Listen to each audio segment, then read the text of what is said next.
I should have begged the Emperor to unlock your chains. No need. I'll do it myself. Wait!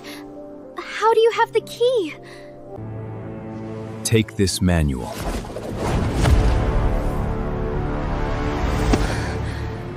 Nothing escapes you. I failed him. The Emperor wants my head, right?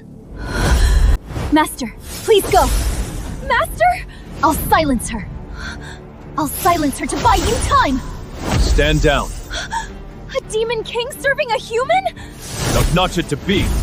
She stays alive. Excuse me, donors. Have you seen a human named Fang Chen? A Vajra monk. He's hunting me. The expressions of all the demonic beasts turned grave, for none had anticipated that Shen Tu, who held such an overwhelming advantage, would be defeated so suddenly. Li Yulai wrung her hands together, her eyes filled with disbelief. Fang Chen stated calmly, laying traps is a common tactic in life, and death struggles, yet rarely seen executed with such finesse. Shen Tu's defeat is not without merit. He gazed towards Wu Meng, a hint of admiration gracing his features. He had believed this woman's extreme arrogance would reveal many flaws, yet she possessed the very essence of pride. Despite the disadvantage of her obvious methods being countered, she still managed to devise a scheme to defeat Shen Tu. Such a feat is rarely achieved without extensive combat experience. At this moment, even the Demon Emperor could no longer remain seated, and he gazed upon the sole hope amongst the four heroes. My Long, it falls to you.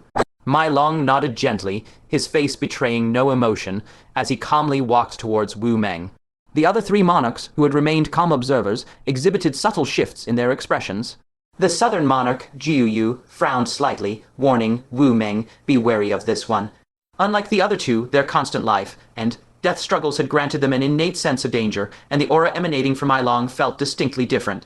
Without their prompting, Wu Meng also grew greatly wary, stating, I underestimated the demonic beasts of the continent. Amongst this generation, there truly exist extraordinary talents. She proactively summoned the tentacles beneath her robes as a form of defense. Yet, in the next instant, a detached voice echoed near her ear, it is over. Wu Meng's pupils constricted. What is happening? Is My Long not still walking towards her? Why is he behind her? It's an illusion. I have fallen prey to an illusion. Her heart pounded wildly, and she immediately commanded her tentacles to lash out behind her. But with a sound, a hand pierced through her abdomen. Wu Meng had acted ruthlessly and mercilessly moments before, and My Long naturally returned the favor. As the hand withdrew, Wu Meng slumped to the ground, as if all strength had abandoned her. This time, those words belonged to My Long to utter. The demonic beasts erupted in jubilation. As expected of the leader of the four heroes, extraordinary indeed. Our chances in this battle are greatly improved. My Long is our ultimate weapon. Liulai's face was also painted with elation, and she snorted at Fang Chen, who said that our continental demonic beasts would lose. Just watch, and see how My Long slaughters his way through the four monarchs of the Northern Sea. Fang Chen shook his head slightly. My Long's advance shall halt here. Liulai raged. You speak nonsense. Even if the next to fight is the Eastern monarch, he will not lose.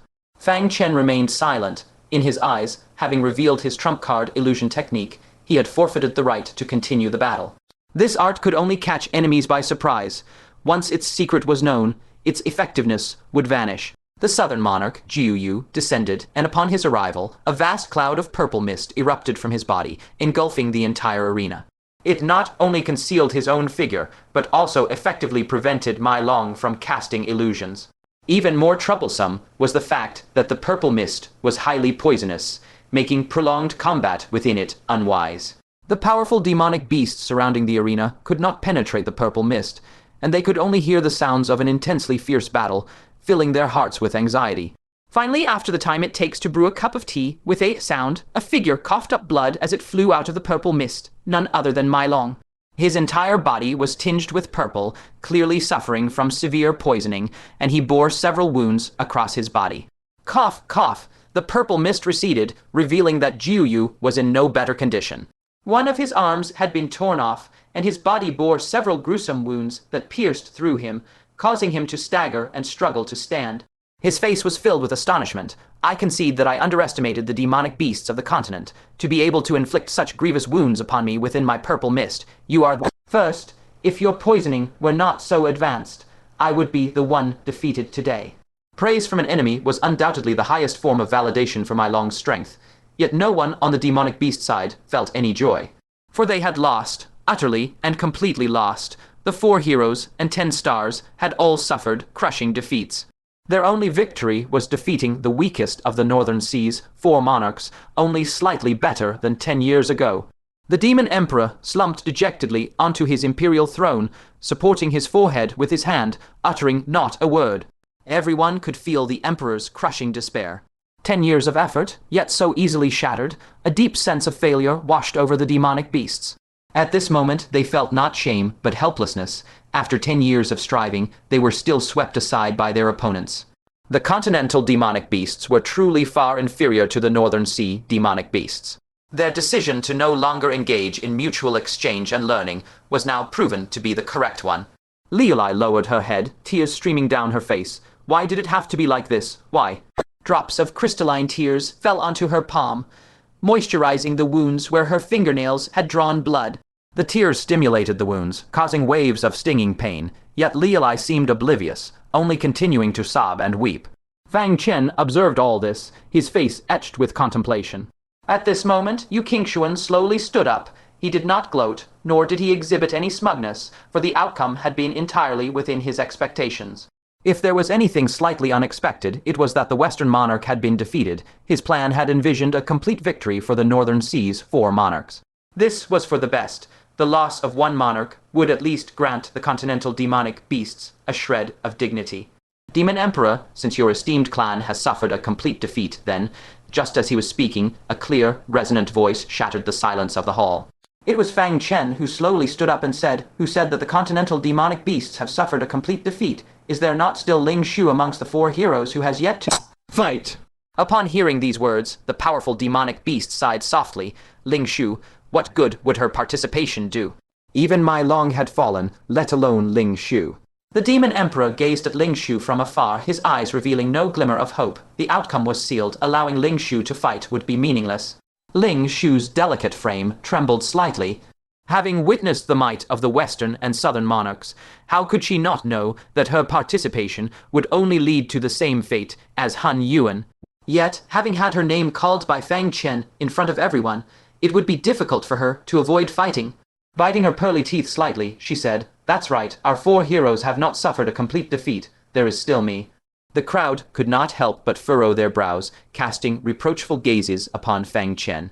Why force Ling Shu to take the stage? Was it merely to let her suffer a humiliating defeat, ensuring the 4 elites were utterly routed? "Come here first, I have words for you," Fang Chen called out, halting Ling Shu as she prepared to step onto the battlefield. Ling Shu nodded, lifting her skirt and trotting to Fang Chen's side. Though her visage still held traces of youth, she strove to maintain a serene and poised demeanor. "What are brother's instructions?" Fang Chen produced the myriad demon stone. According to the trader, any member of the demon race wearing it would see their demonic power doubled. If those words were true, Ling Shu should possess demonic power equivalent to the 8th level of the Golden Core realm. Even if she could not prevail, she surely would not be driven into too wretched a state. He strung the myriad demon stone into a necklace and said, "Let me put this on you." Ling Shu's delicate face flushed a soft crimson. Even among the demon race, gifting a necklace to a maiden held a profound and special meaning. To do so before the eyes of so many of their kin only deepened the sentiment. After a moment's hesitation, she pursed her ruby lips and lowered her head in bashfulness. Fang Chen fastened it around her neck, tucking the pendant against her chest so the myriad demon stone rested close to her skin. "Battle with a relaxed heart. It is well if you win, but defeat is of no consequence." Ling Shu touched the myriad demon stone through her robes, her heart greatly emboldened. She said, "Thank you for the gift, brother. Ling Shu will surely give her all." She turned away, stepping toward the Southern Lord, Jiu Yu. The Southern Lord wiped the blood from the corner of his mouth and chuckled. "My poison mist cares not for your beauty or your gender. You would do well to stay back." Ling Shu took a deep breath and declared, "My 3 elder brothers have fallen. Now it is my turn." Seeing her firm resolve, the Southern Lord sighed helplessly. "Very well. However, I must warn you, even though I am wounded, you are no match for me." Once more, a dense purple mist billowed forth, shrouding both combatants. The sounds of a fierce clash erupted instantly within the haze. Before long, a figure coughing up blood was sent hurtling through the air. The experts of the demon race could not bear to watch. They had advised against her fighting, yet he would not listen. What was the purpose? A delicate girl wounded for naught, beaten into such a pitiable state. Could this Fang Chen do nothing right? But when the figure crashed into the earth, a man's shocked voice rang out. You are at the 8th level of the Golden Core Realm. How is this possible?" The experts of the demon race were struck dumb. One after another, they turned their gazes toward the blood-soaked figure lying on the ground. That was not Ling Shu at all. It was the Southern Lord, Jiu Yu. With a face full of horror, he stared at the dissipating purple mist. Within the purple haze, Ling Shu stood elegantly, her skirt fluttering and her ink-black hair cascading over her shoulders like a weeping willow by a stream, fresh, slender, and graceful. Yet it was this very girl who had defeated a master that even my Long could not best. Ling Shu won? Liu Lai covered her crimson lips, her beautiful eyes wide with disbelief as she stammered the words. The realization awakened the crowd from their stupor. The experts of the demon race cried out in unison. Ling Shu won. Do my eyes deceive me? One of our own has triumphed. Heavens, Ling Shu actually won. Hearing this, the demon emperor, who had been meditating with closed eyes, snapped them open. Upon grasping the situation before him, he rose to his feet in a surge of excitement. With irrepressible joy upon his face, he shouted, "Good, Ling Shu, well done." Who could have imagined that the least regarded of the 4 elites would defeat Jiu Yu, an opponent even my Long could not overcome? With this, 2 of the 4 lords of the North Sea had been vanquished. Though the mainland demon race might still lose this war, they had fared far better than they did 10 years ago. King Shuan's expression stiffened in profound surprise. Jiu Yu had actually lost, and to the inconspicuous Ling Shu at that. His voice tightened as he commanded, "Zhao Rai, you are next." The Northern Lord, Zhao Rai, also assumed a grave and serious expression. Jiu Yu's prowess was comparable to his own. Even if he sustained injuries from his fierce battle against my Long, he should not have fallen at the hands of Ling Shu. There was undoubtedly something bizarre about this woman. He decisively launched a preemptive strike to seize the initiative. With a tremble of his robust frame, he vanished into thin air on the spot. Ling Shu was still steeped in the sheer disbelief of her victory over Jiu Yu. She gazed down at her trembling fists, her visage painted with utter bewilderment. During her clash with Jiu Yu, she felt as though her strength had surged by a tremendous margin. She faintly perceived the underlying anomaly. With a graceful sweep of her robes, a torrent of verdant spiritual light cascaded forth from her sleeves, shrouding the surroundings. With a soft parting of her lips, she uttered a singular command, and the spiritual light detonated in unison. Though the explosive force of each was not earth-shattering, their sheer, overwhelming numbers made up for it. A boundless, dense sea of explosive sparks ignited, forging an impenetrable barrier around her. Caught entirely off guard, Zhao Rai was blasted out of his concealment by the relentless explosions. His garments were shredded to ash, and the fur upon his body was singed completely bare. Infuriated, he tore through the explosive domain, transforming into a blurry afterimage as he ruthlessly plummeted his head straight toward Ling Shu. A perilous, blood-red luminescence radiated ominously from his skull. Though oblivious to the exact nature of this deadly threat, Ling Shu reacted with lightning speed. The verdant spiritual light coalesced between her palms into a solid staff, and she ruthlessly swung it forward to meet the incoming strike. Bang! In a split second, Zhao Rai was struck by the heavy blow, shrieking miserably as he was sent hurtling through the air. His supposedly indestructible skull was cracked wide open, fresh blood streaming profusely from the wound. You have reached the 8th level of the Golden Core Realm. Zhao Rai crashed heavily into the earth, consumed by both shock and fury as he bellowed, "Envoy Yu, we have been deceived. This Ling Shu is the true leader of the 4 paragons. She is their hidden trump card." "What?" King Shuan was profoundly shaken. The 8th level of the Golden Core Realm. For demonic beasts in the Golden Core Realm, the further they progressed, the more astronomically vast the disparity in power between each minor realm became. No matter what spectacular techniques a 7th level Golden Core cultivator might employ, it was nearly impossible to contend with the absolute might of the 8th level. His countenance darkened to the extreme. He had never expected that this seemingly insignificant young girl, one whom even the West Lord had looked upon with disdain, was actually the most ruthless combatant of them all. To single-handedly defeat 2 of the 4 lords of the Northern Sea in rapid succession.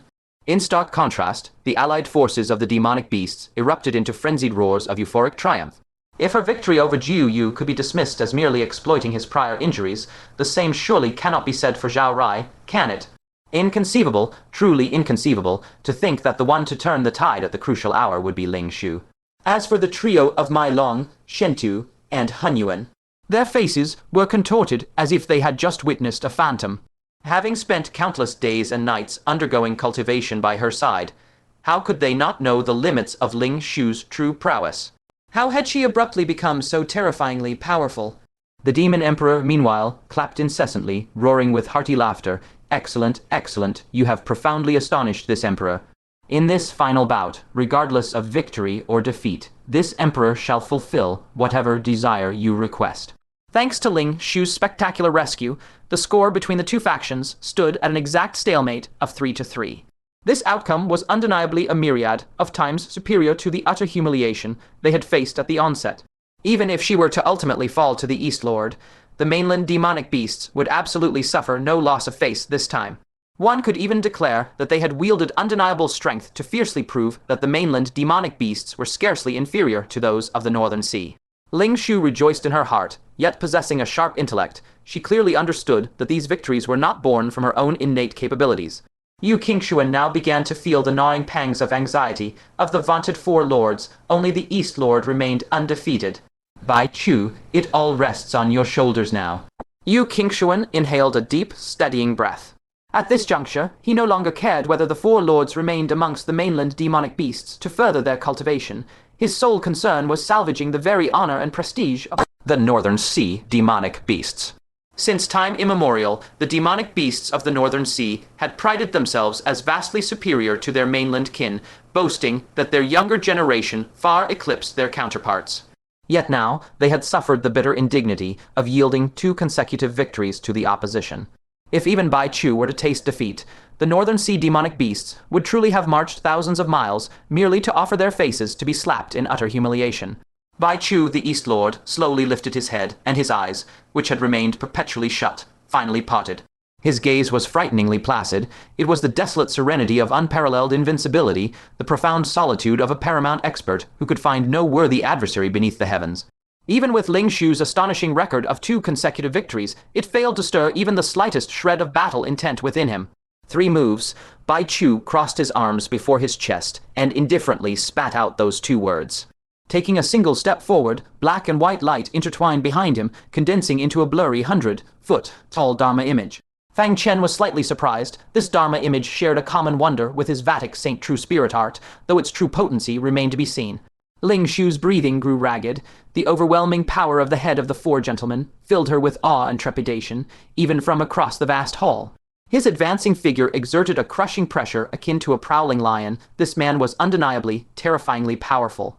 Otherwise, the Demon Emperor would not have promised her a grand reward, regardless of the outcome.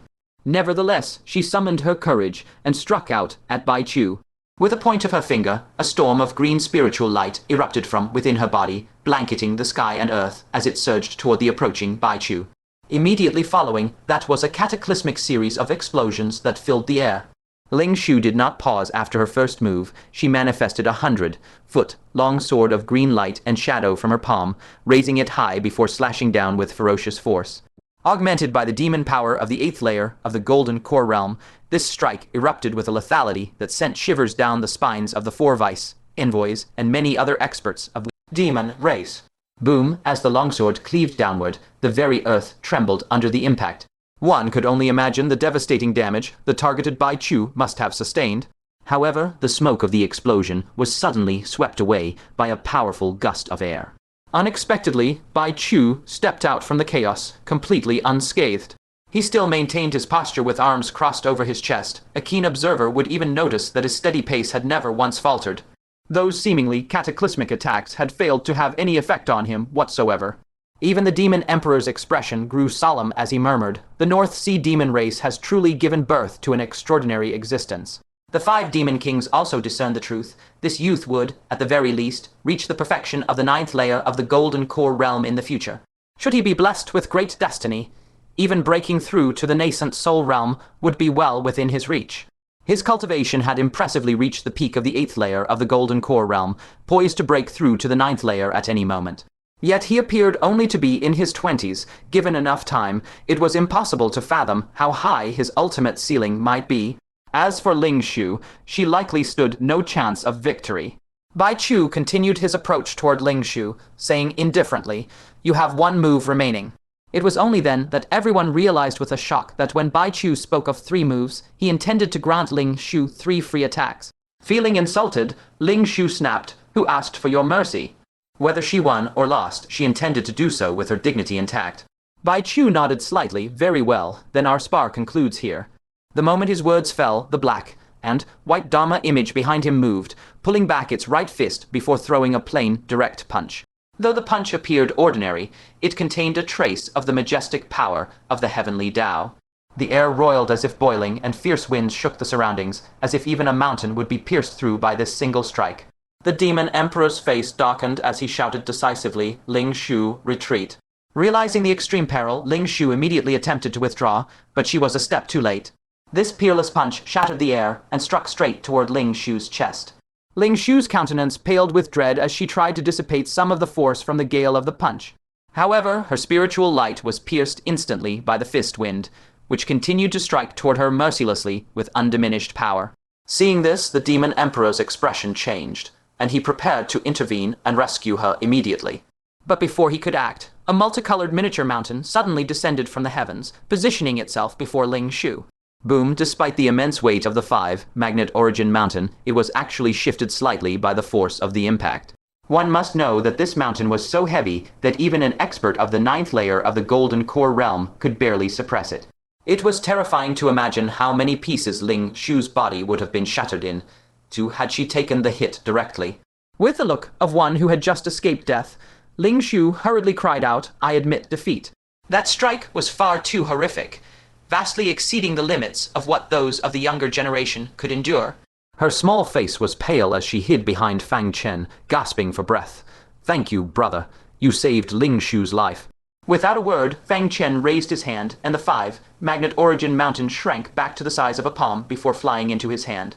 The entire hall breathed a sigh of relief, and the demon emperor cast a glance of approval toward Fang Chen. With a smile in his eyes, he spoke, "Very well, let the sparring end here. We shall consider this a loss for my Continental demon race." There was no shame in losing to someone of Bai Chu's caliber. To his knowledge, Bai Chu was an invincible existence among those of the same realm within the entire territory of the North Sea demon race. Forget those of the same generation, even those of the older generation at the 8th level of the golden core realm would be no match for him. That innate Dharma idol was simply too formidable. Yu Qingshuan's face remained composed. Though victory was hers, it was far from gratifying. Ling Shu had conceded while completely unscathed, but the most frustrating part was that Bai Chu's strike had been effortlessly blocked by a mere junior. This prevented Bai Chu's true power from being displayed to its fullest, and even the invincible demeanor of the North Sea demon race seemed to falter. In short, it was like a bone lodged in the throat, impossible to spit out and impossible to swallow. Mu Ziyu and the 3 other vice envoys shared this same sentiment.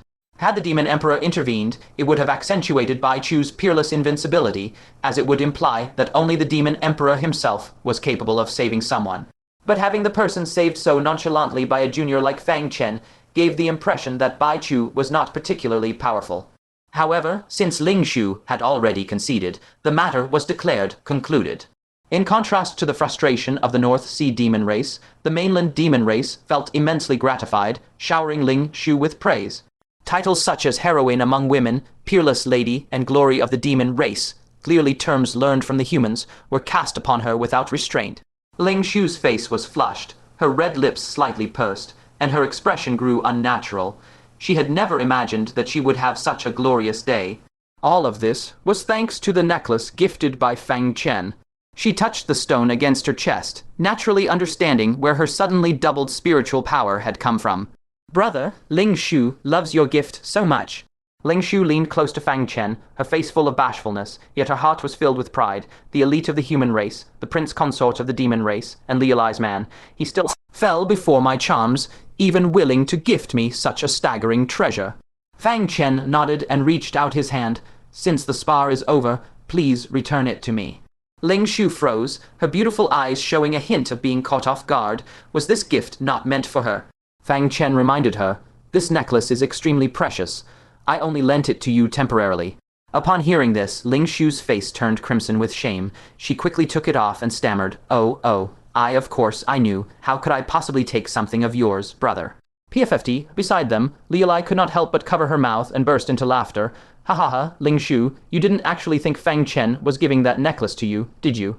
Seeing Ling Shu's dazed expression when the necklace was asked back, she could not suppress her mirth. This woman's tactics worked on every man without fail, yet she had unexpectedly met her match in Fang Chen. Ling Shu was so ashamed, she wished she could find a crack in the ground to hide in. She had lost face so publicly, and was even being openly mocked by Liulai. Her beautiful eyes darted around before she bowed to the Demon Emperor. Your Majesty, Ling Shu emboldens herself to ask the Demon Emperor to fulfill a wish. The Demon Emperor was in high spirits. Speak. As long as it is within this emperor's power, it shall be granted. Ling Shu had fought fiercely for the dignity of the mainland demon race today. No reward would be too great. Ling Shu wishes to ask the Demon Emperor to dissolve the engagement between Fang Chen and young Mistress Liulai, and instead bestow Fang Chen upon Ling Shu. The entire Demon Emperor Hall suddenly fell into a dead silence. Liulai could no longer laugh. She slammed her hand on the table and stood up, fuming. Ling Shu, what is the meaning of this? Ling Shu smiled gently. Exactly what I said. Sister Liulai has such a volatile temper. Brother Fang Chen would be exhausted by your side. It is better that I look after him. She maintained the image of someone who only wanted what was best for her brother at every moment. Liulai was so enraged she flipped the table. Ling Shu, you are asking for a beating. To openly snatch her man, this was outrageous, absolutely outrageous. If she did not lash out now, she would become the laughingstock of the entire demon race. The Demon Emperor glared at her. The North Sea demon race had not even left yet, and two of the top female geniuses of the demon race were publicly fighting over a man. Was it not disgraceful enough? He looked at Ling Shu and said, choose another condition. Fang Chen was his saving grace. If he were wedded to another woman, where would his daughter's unborn child find a new father? One would expect Ling Shu to persist, as the Demon Emperor had personally promised to grant any request. By going back on his word, Ling Shu held the moral high ground. Unexpectedly, without a moment's thought, Ling Shu blurted out, then I ask the Demon Emperor's permission for Fang Chen to accompany me to the Northern Mystic Realm. The Demon Emperor suddenly realized that Ling Shu never expected a single request to break apart Liulai and Fang Chen. Her true intention was simply to have Fang Chen accompany her to the Northern Mystic Realm. Had she made this request from the start, the Demon Emperor would have had many reservations and refused. She deliberately made a request she knew he would deny, then followed up with this relatively simpler one. Having already refused once, the Demon Emperor would be too embarrassed to refuse a second time. Realizing this, he could not help but chuckle. To think you would even scheme against me, you truly resemble Yunxia. Gazing at the young girl before him, with her delicate features, graceful figure, and fresh ethereal aura, his admiration was joined by a peculiar glint in his eyes. I beg for your Majesty's gracious permission, Ling Shu requested once more. The Demon Emperor's gaze fell upon Fang Chen as he pondered. He truly was not at ease letting Fang Chen go to the north. What if he attempted to escape? However, having already broken his word once, he could not very well do so a second time. After careful consideration, he nodded, very well. When the time comes, I shall appoint a demon lord to accompany you. A look of joy appeared on Ling Shu's lovely face. Thank you, your Majesty. The journey to the north and back would take several days, plus more for the cultivation in the mystic realm. Would there really be no chance to move Fang Chen's heart during that time? Liulai was not having it and said, Father, I want to go too. She truly did not feel at ease letting Fang Chen be alone with Ling Shu. This woman was far too manipulative. If she really did snatch Fang Chen away, she would gloat before her for a lifetime. Where do you think you are going, with the demon lord as your escort? What cause have you for concern? You shall depart this very day. Ling Shu cupped her hands and smiled, saying, My thanks to the Demon Emperor. Fang Chen, however, wore a look of utter indifference. As you command, Demon Emperor. Inwardly, he was ecstatic. So long as the Demon Emperor was absent, if he truly desired to leave, what use was there for the Demon Lord to watch over him? Consort Yunxia's strength was a fraction greater than even the Demon Lord's, and she was exceptionally shrewd, yet had she not still been captured alive by him twice. With this departure, Fang Chen was like a bird soaring into the vast firmament, or a fish leaping into the boundless sea, never to look back. Ling Shu was now practically his own flesh and blood sister. Should anyone dare call her a green tea again, Fang Chen would surely have words with them. The matter concluded there. The Demon Emperor raised his gaze toward Yu Qingshuan and spoke bluntly, since the 4 sovereigns of the North Sea demonic clan are unwilling to pursue further studies upon the continent, this Emperor shall not force you to stay. Whether you remain or depart is entirely as you wish. Should you be willing to stay for further study, I shall naturally arrange for experts to guide your cultivation. If you must leave, you might as well enjoy a few more days of leisure before your departure. He had long ceased to care about the exchange of cultivation between the two sides. What he cared for was the honor and disgrace of this day's battle. Fortunately, this time neither side gained the upper hand. It was considered a draw. The North Sea demonic clan could do as they pleased. With a grim expression, how could Yu Qingshuan have the heart to linger any longer among the Continental demonic clan? Stiffening his resolve, he said, "My thanks to the Demon Emperor for his hospitality this day. Since the 4 sovereigns are unwilling to stay, we shall take our leave and return home, so as not to further disturb the Demon Emperor and your noble clan. 10 years hence our 2 clans shall meet again." The Demon Emperor rose to see them off. Yu Qingshuan, the 4 deputies, Zhao Mu, Jiu Yu, and Wu Meng all took their leave, one after another. Only the Eastern Sovereign, Bai Chu, stood with arms crossed over his chest, motionless, seemingly lost in deep thought. "Bai Chu," Yu Qingshuan reminded him. Hearing this, Bai Chu snapped out of his contemplation, turned his gaze toward Fang Chen, and asked, "How old are you?" Fang Chen was bewildered by the question. "Me, 18. In Bai Chu's normally indifferent eyes, a ripple of emotion surfaced. "You are strong." Utterly confused, Fang Chen replied, "You flatter me." Bai Chu shook his head slightly. "I never offer empty praise. I speak only the truth." "You are very strong." Unsure of the man's intentions, Fang Chen said, "Thanks." Bai Chu lowered his crossed arms and stared intently at Fang Chen. "I wish to challenge you."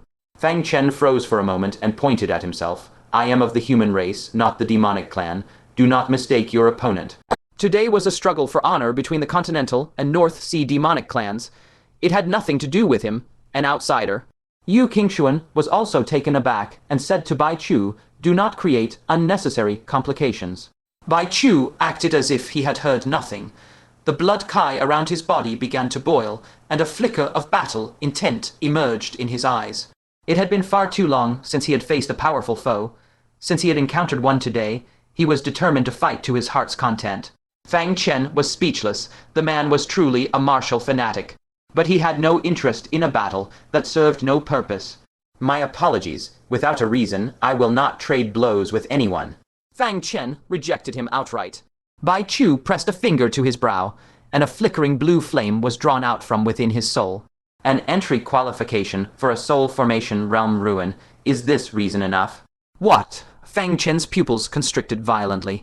"A soul formation realm ruin, a ruin discovered by the North Sea demonic clan." Fang Chen could hardly believe it. Bai Chu was actually using such an entry qualification as a wager. "Could this be a fake?" "Bai Chu, what are you doing?" Yu Qingshuan exclaimed in shock. "Who gave you permission to use that as a wager? Withdraw it immediately."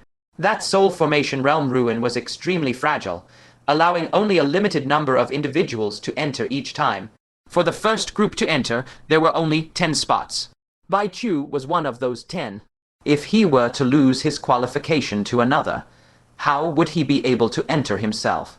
Bai Chu's blood kai grew even more surging as he spoke. "Is the cultivation of one's strength not for the purpose of battling the heavens, battling men, and battling oneself? If one never encounters a single worthy adversary, what meaning is there in cultivation? If I am defeated by Fang Chen today, even without the soul formation remnant, I shall strive for greatness and transcend my former self. Should I emerge victorious over Fang Chen, even entering the soul formation remnant would yield little heart for advancement." These words left Yu Qingshuan trembling with a fury that found no outlet.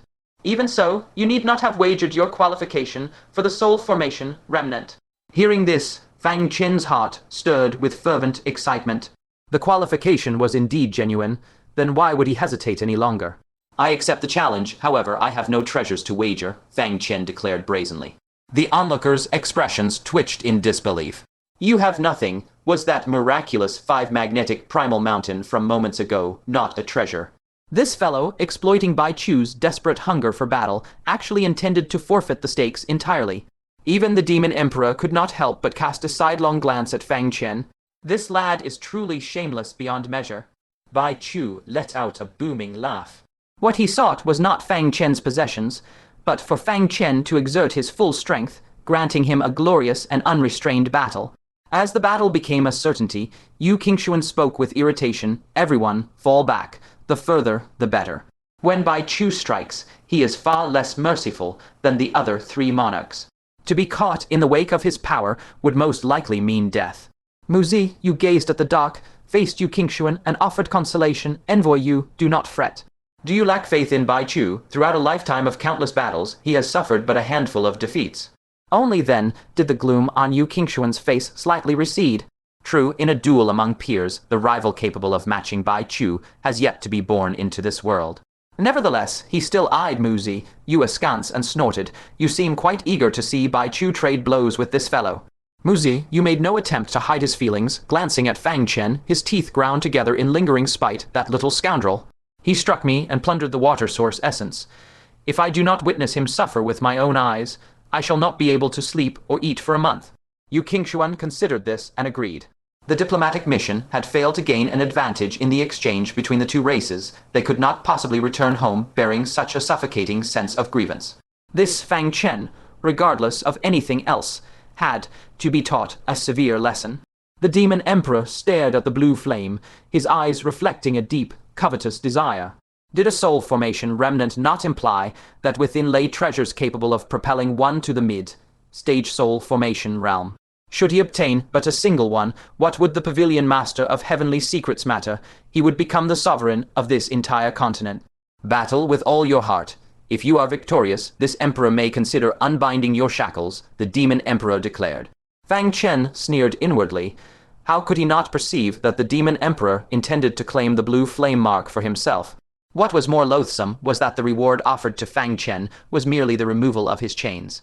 And even that was only a consideration. It meant if his mood were fair, he would release them. If foul, the chains would remain. With such terms, did he truly expect one to risk their life for him? Reflecting upon the blue flame mark. It had been extracted from Bai Chu's soul. Fang Chen felt a measure of relief. If he won this item and integrated it into his own soul, it would be difficult for even the Demon Emperor to seize it, leaving him free of future concerns. Fang Chen then turned a serious gaze toward Bai Chu and asked, Will you not grant me 3 moves of advantage? Bai Chu laughed heartily, his long hair flying wild, his eyes burning with an intense battle intent. I might yield to a foe of no interest, but to you, I shall not yield even a single move. Behold my technique. 9 suns, divine light. With a thunderous shout from Bai Chu, 9 pale, white beams of light erupted from his back in a semicircle, lunging toward Fang Chen.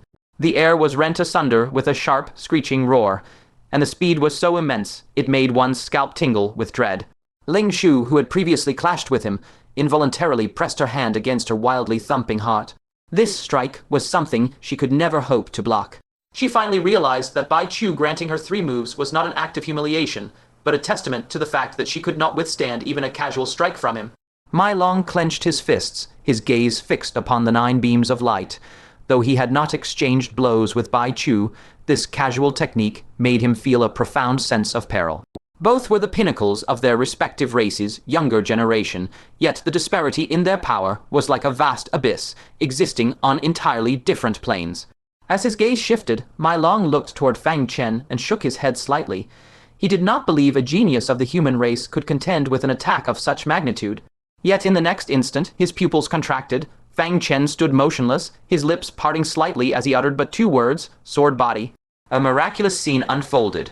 From every pore of Fang Chen's body, strands of sword kai as fine as silk threads shot forth, numbering in the tens of thousands.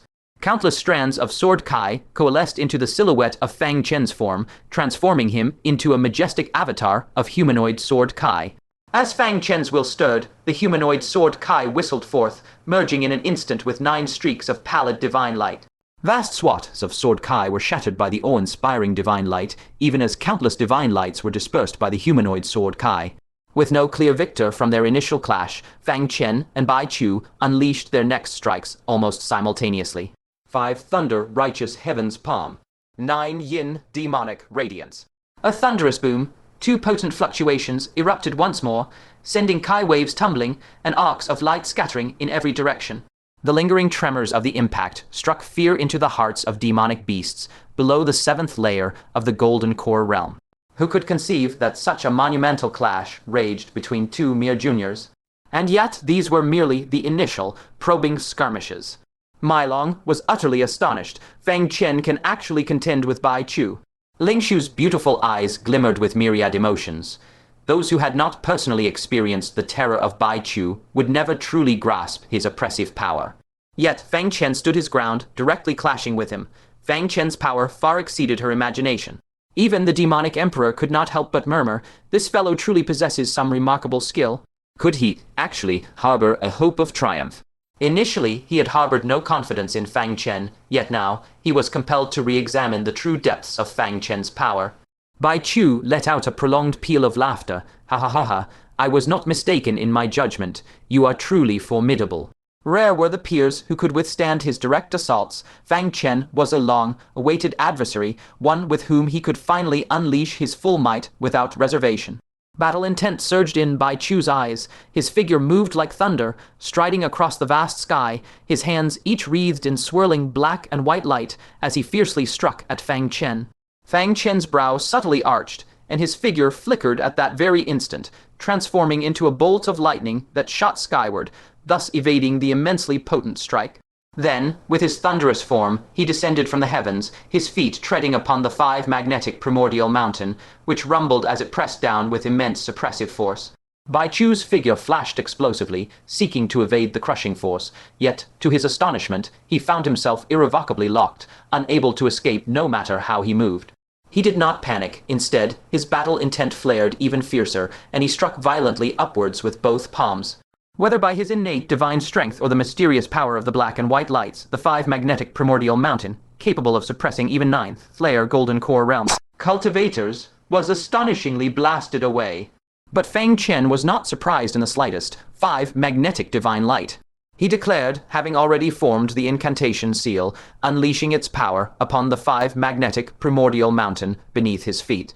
In that instant, radiant 5, colored divine light erupted forth. Mu Ziyu, witnessing this familiar sight, could not help but shriek. Be careful, she herself had suffered a grievous defeat at the hands of this very peculiar divine light. Bai Chu, however, reacted far swifter than she could ever imagine. After blasting away the 5 magnetic primordial mountain with a single strike, he decisively retreated. Barely grazed by the 5 magnetic divine light across half his body, he instantly felt the power within him momentarily sealed. His eyes gleamed with a sharp light as he uttered, "What remarkably potent divine light." Even as he marveled aloud, the battle intent in his eyes surged ever higher. Now this truly becomes interesting. Boundless demonic deity. He pressed his palms together, and the 2 streams of black and white pure light astonishingly merged into a swirling arc of intertwined Chirus Gyuro. This formidable arc shot forth in an instant, aiming directly for Fang Chen's countenance. Fang Chen's strike missed its mark, but the purple sword on his back had already been unsheathed, swirling protectively around him. With a mere thought, the purple sword soared forth to meet the incoming assault. PFFD, the swirling arc split into 2, but after merely grazing the purple sword, it astonishingly remerged, continuing its deadly trajectory towards Fang Chen. This sudden, unexpected turn of events caused both Ling Shu and Liulai's hearts to seize within their chests. Upon entering the domain of the 5 magnetic divine light, the swirling arc seemed to encounter an irresistible, colossal force and instantly shattered into countless fragments. Boom, the 5 magnetic primordial mountain descended. Fang Chen retracted the 5 magnetic divine light. Then, seizing the opportune moment, he manipulated the purple sword to fiercely stab towards Bai Chu. Bai Chu let out a booming laugh, bringing his palms together before his chest, manifesting a shimmering barrier of intertwined black and white light, attempting to fend off the purple sword's strike. Dread Soulthorn, Fang Chen uttered a low cry, and an ethereal soul piercing thorn instantly shot forth from his very being, striking deep into Bai Chu's skull. Bai Chu immediately let out a painful, guttural roar, and the light barrier before him flickered erratically. Yet Bai Chu possessed extraordinary willpower and astonishingly endured the fleeting agony, promptly restabilizing the profound black and white light. The purple sword sliced into the barrier as if plunging into a deep mire, its momentum becoming incredibly sluggish. Bai Chu then let out a thunderous roar, and with a powerful tremor, sent both the shimmering light barrier and the purple sword reeling backward. The gaze he directed at Fang Chen was now completely ablaze with surging battle intent. Excellent. You nearly struck me down with that blade. Exhilarating, truly exhilarating, ha ha ha, then I shall no longer hold back. He laughed boisterously as countless streams of black and white light surged from within him, coalescing behind him into that utterly awe-inspiring 10 Zhang tall Dharma Idol. The mysterious Dharma Idol that had nearly annihilated Ling Shu in an instant had reappeared. Even the demonic emperor grew tense, closely observing Fang Chen. If he proved unable to contend, the emperor would assuredly intervene. Ling Shu's heart trembled even more intensely, for having personally endured that very strike, she knew the true terror of this Dharma Idol. This was assuredly not something Fang Chen could directly contend with.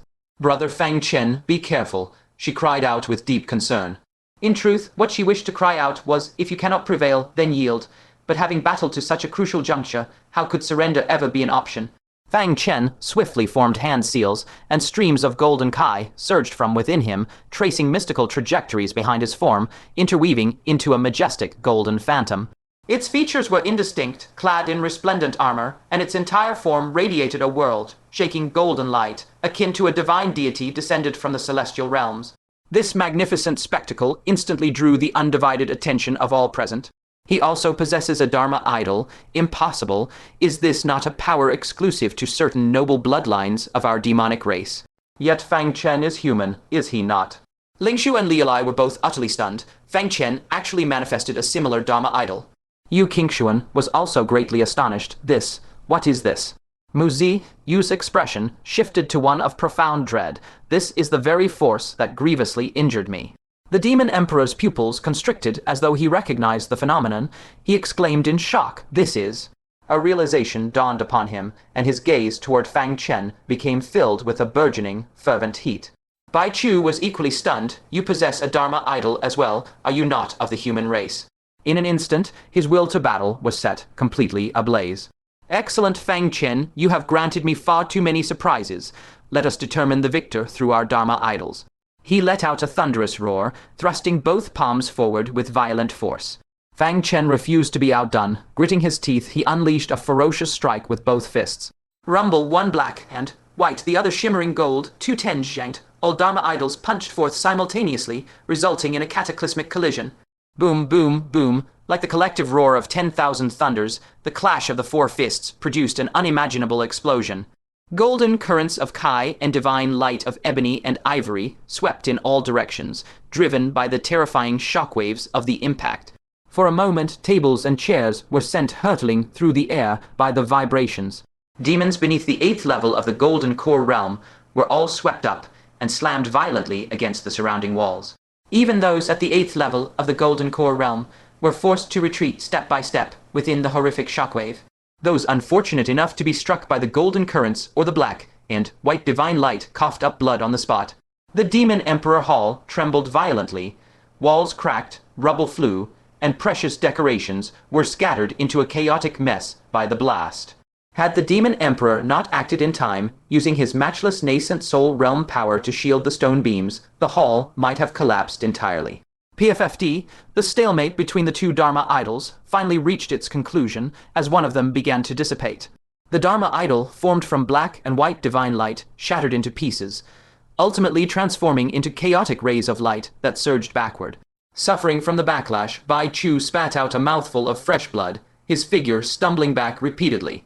Having sustained severe injuries, he fell to one knee on the ground with a heavy thud.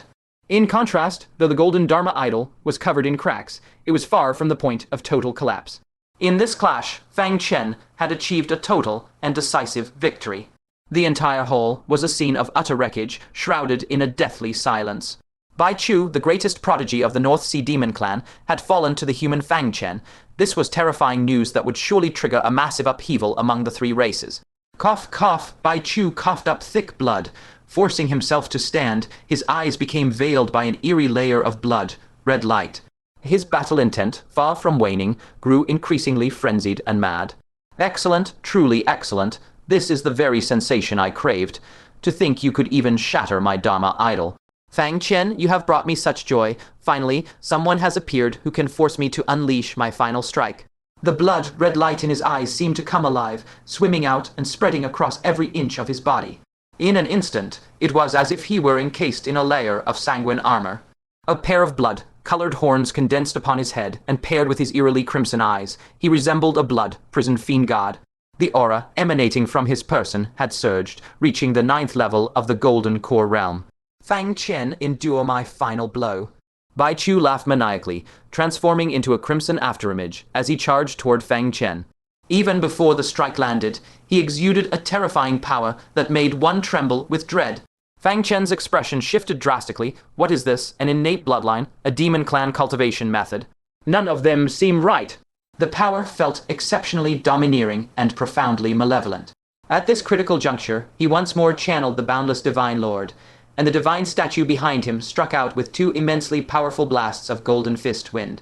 Strangely, however, the streak of blood that Bai Chu had become cleaved the fist, winds in 2 with a single strike.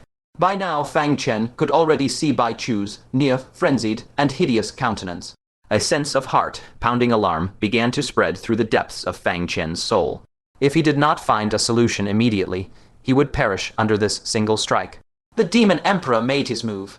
This had already exceeded the limits of what the younger generation could withstand, and he had to intervene. However, Fang Chen also moved at that exact moment, pulling a severed finger from his robes. Upon that finger sat a ring emitting a faint spectral glow. In the nick of time, Fang Chen flicked his finger, sending the ring flying directly into Bai Chu's armor. The armor contained a potent demonic power that instantly bounced the ring away. But the moment it was deflected, the ring transformed. It was no longer a ring, but a mung bean sprout. The plump bud atop the sprout suddenly split open, revealing rows of dense, jagged teeth, and bit down hard upon Bai Chu's body.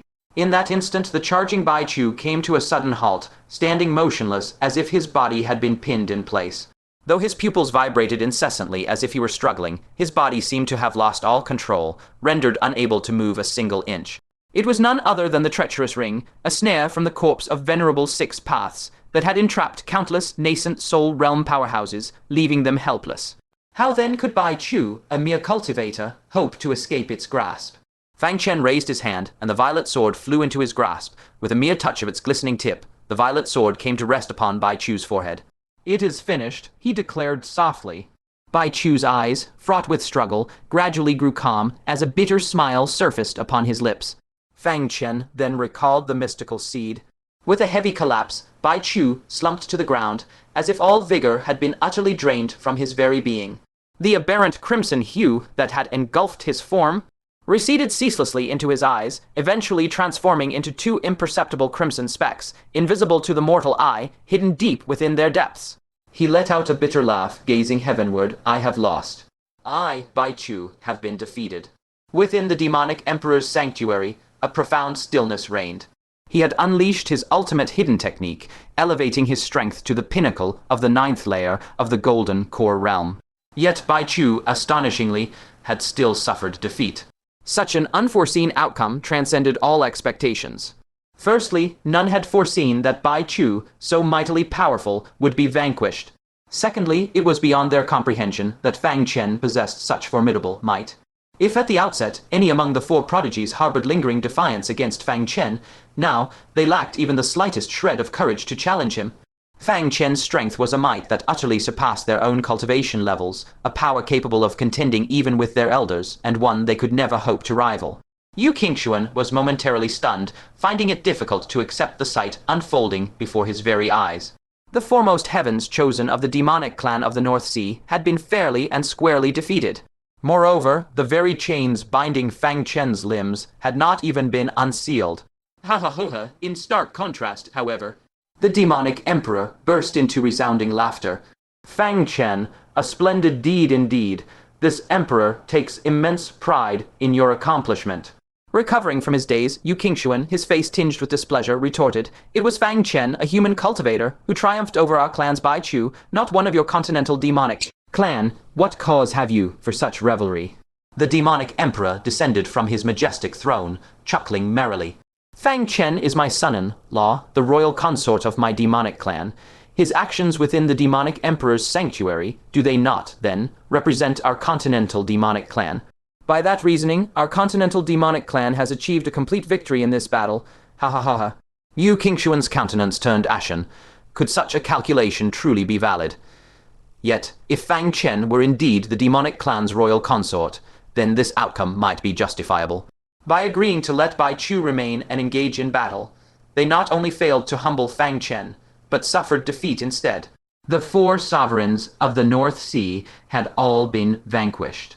What pained Yu Qingshuan even more deeply was Fang Chen, his eyes gleaming with expectation, where, pray tell, is the entry qualification for the soul formation realm ruins. Such a precious opportunity for destiny and fortune had unexpectedly fallen into the hands of an outsider, leaving Yu Qingshuan's heart heavy with vexation.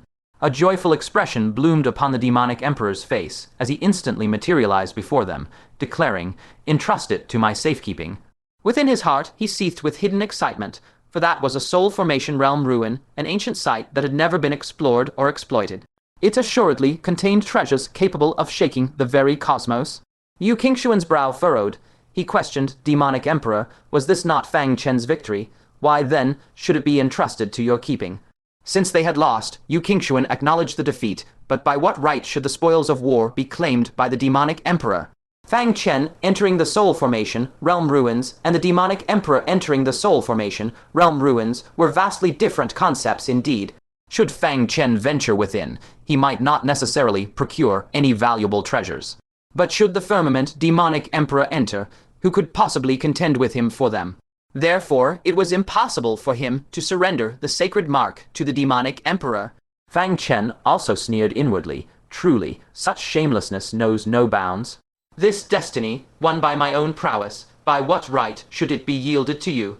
The Demonic Emperor's face held a veneer of a smile. "Fang Chen is my son-in-law. What impropriety is there in my safe keeping it for him? Is that not so, Fang Chen?" He clapped Fang Chen on the shoulder. A smile played on his lips, yet his eyes held no mirth. The veiled threat within his gaze was unmistakable. Fang Chen retorted without ceremony, "Demonic Emperor, once I am formally wed to your esteemed daughter, it would not be too late to entrust it to you, would it? At present, my claim to such a position is not yet legitimate. Should he be provoked to ire, envoy, you might bestow it upon none, and the loss would be immense indeed." The Demonic Emperor's threats held no sway over Fang Chen. From the very moment the Demonic Emperor declared his intention to take Fang Chen as his son-in-law, Fang Chen had discerned the intricate machinations of the Demonic Emperor's schemes. First, to arrange a grand wedding to obscure his true intentions. After this affair, Fang Chen would possess no further utility. As for how he would then be disposed of, was there truly a need for elaboration? A junior who posed such a grave threat to the demonic clan, could the Demonic Emperor, with his meager tolerance, ever permit Fang Chen to remain alive? He would assuredly ensure Fang Chen vanished from the mortal realm, leaving no trace. Thus, even if he yielded to the demon sovereign today, the sovereign would assuredly not spare him in the future. Should he defy the demon sovereign, the sovereign, to preserve face, would merely bide his time until after the grand wedding to unleash his wrath. Since the ultimate outcome remained unchanged, was there truly any need to ponder the choice? The demon sovereign's gaze flickered with an unpredictable gloom, fixating upon Fang Chen for several arduous seconds before he forced a thin smile.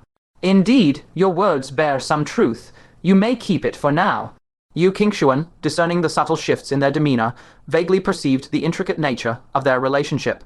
A measure of admiration for Fang Chen stirred within him. To face the demon sovereign's veiled threats with such composure and candor was indeed a rare temperament.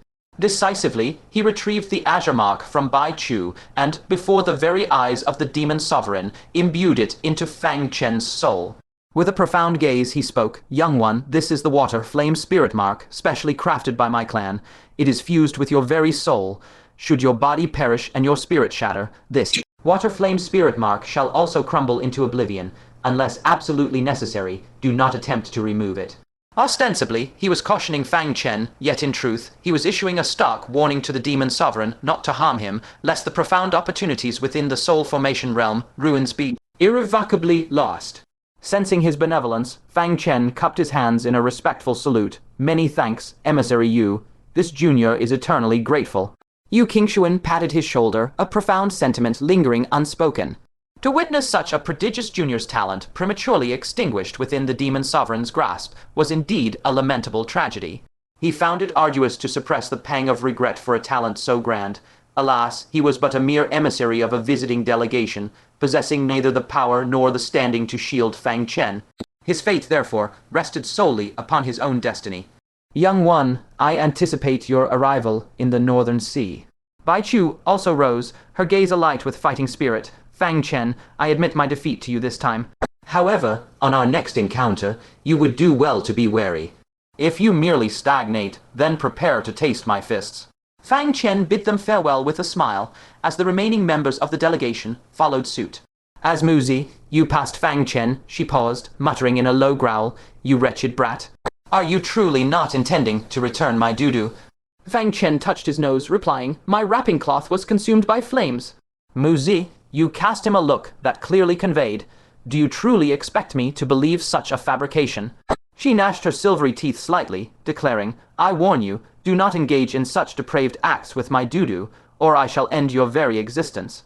With that, she departed, trailing the procession in a fit of vexed embarrassment. Fang Chen, left behind and nearly spitting blood in disbelief, exclaimed, what do you imply? What could I possibly do with your doo-doo? I am no pervert. With the departure of the delegation, the exchange between the two venerable races concluded in perfect harmony.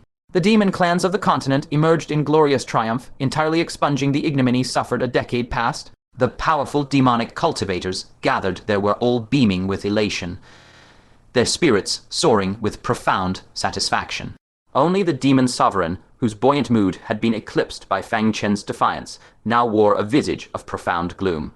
He fixed Fang Chen with a deep, piercing gaze, then let out a heavy snort. Tomorrow, you shall embark upon a distant journey to the northern lands. I shall select a demon king to diligently attend to you throughout your travels. These 4 words, diligently attend to, spoken at this precise moment, clearly held a meaning far beyond their literal interpretation, subtly hinting at a severe lesson intended for Fang Chen. The demon sovereign's gaze swept across the 5 demon kings, settling upon Demon King Hai Mei as a smile appeared on his lips. Hai Mei, attend me for a moment. He intended to impart precise instructions to Demon King Hai Mei on how to care for Fang Chen with unyielding severity throughout the journey. A subtle stir flickered within Hai Mei's heart as she silently followed the demon sovereign out of the grand hall. The demon sovereign gazed towards the distant reaches of the northern lands and spoke, do you find yourself accustomed to the days of being a demon king?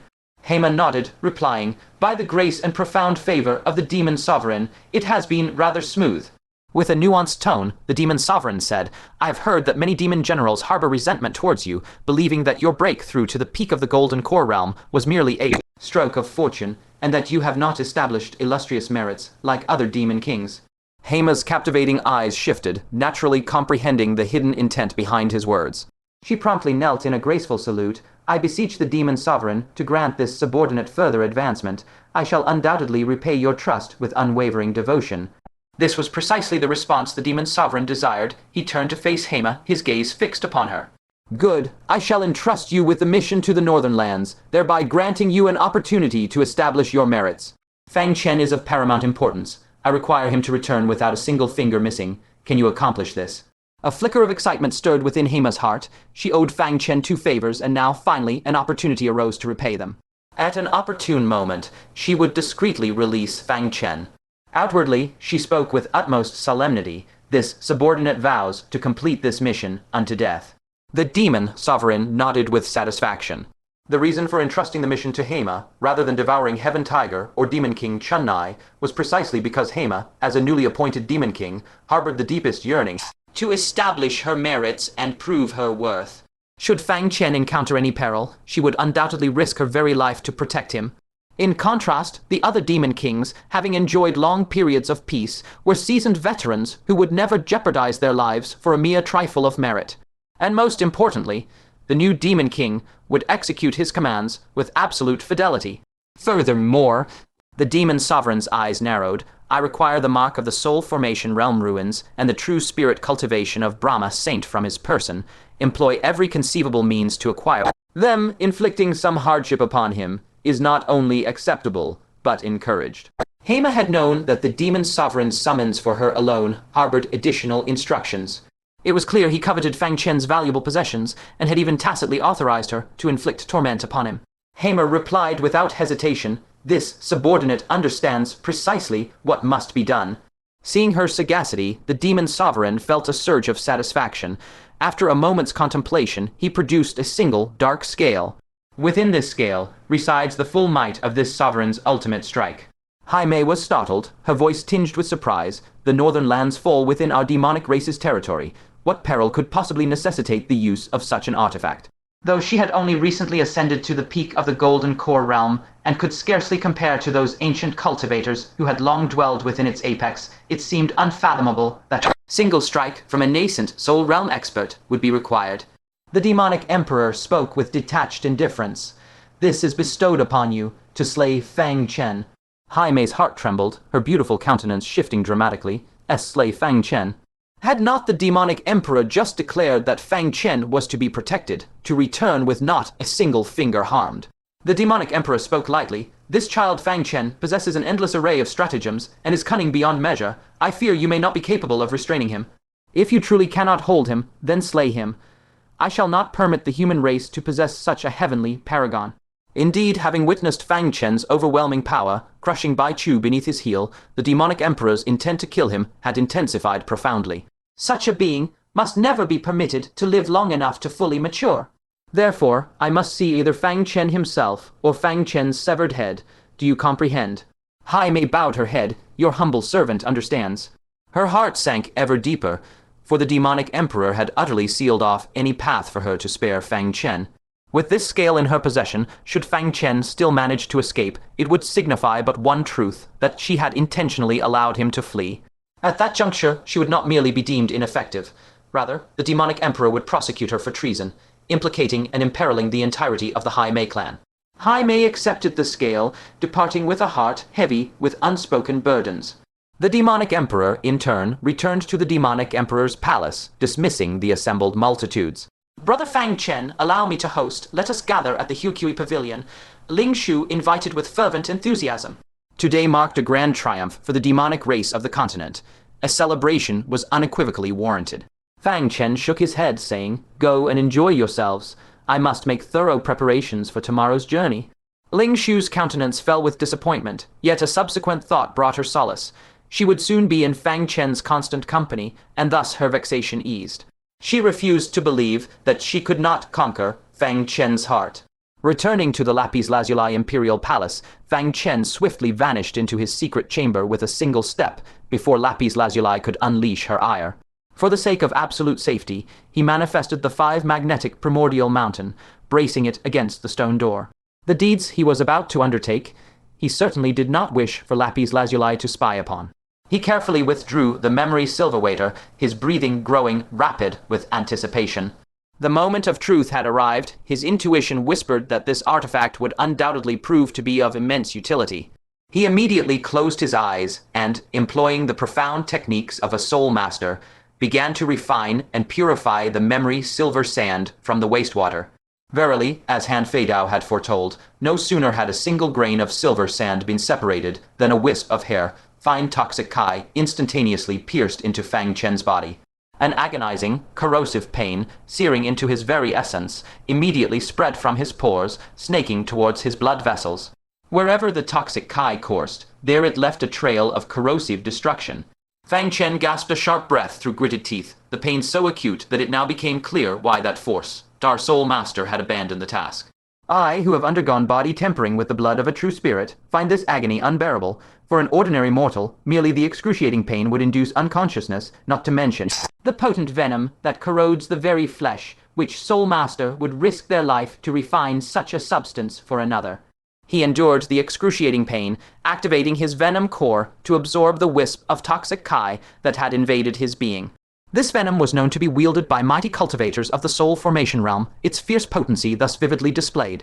Fortuitously, after the passage of a full cycle of 60 years, the venom's virulence had considerably waned.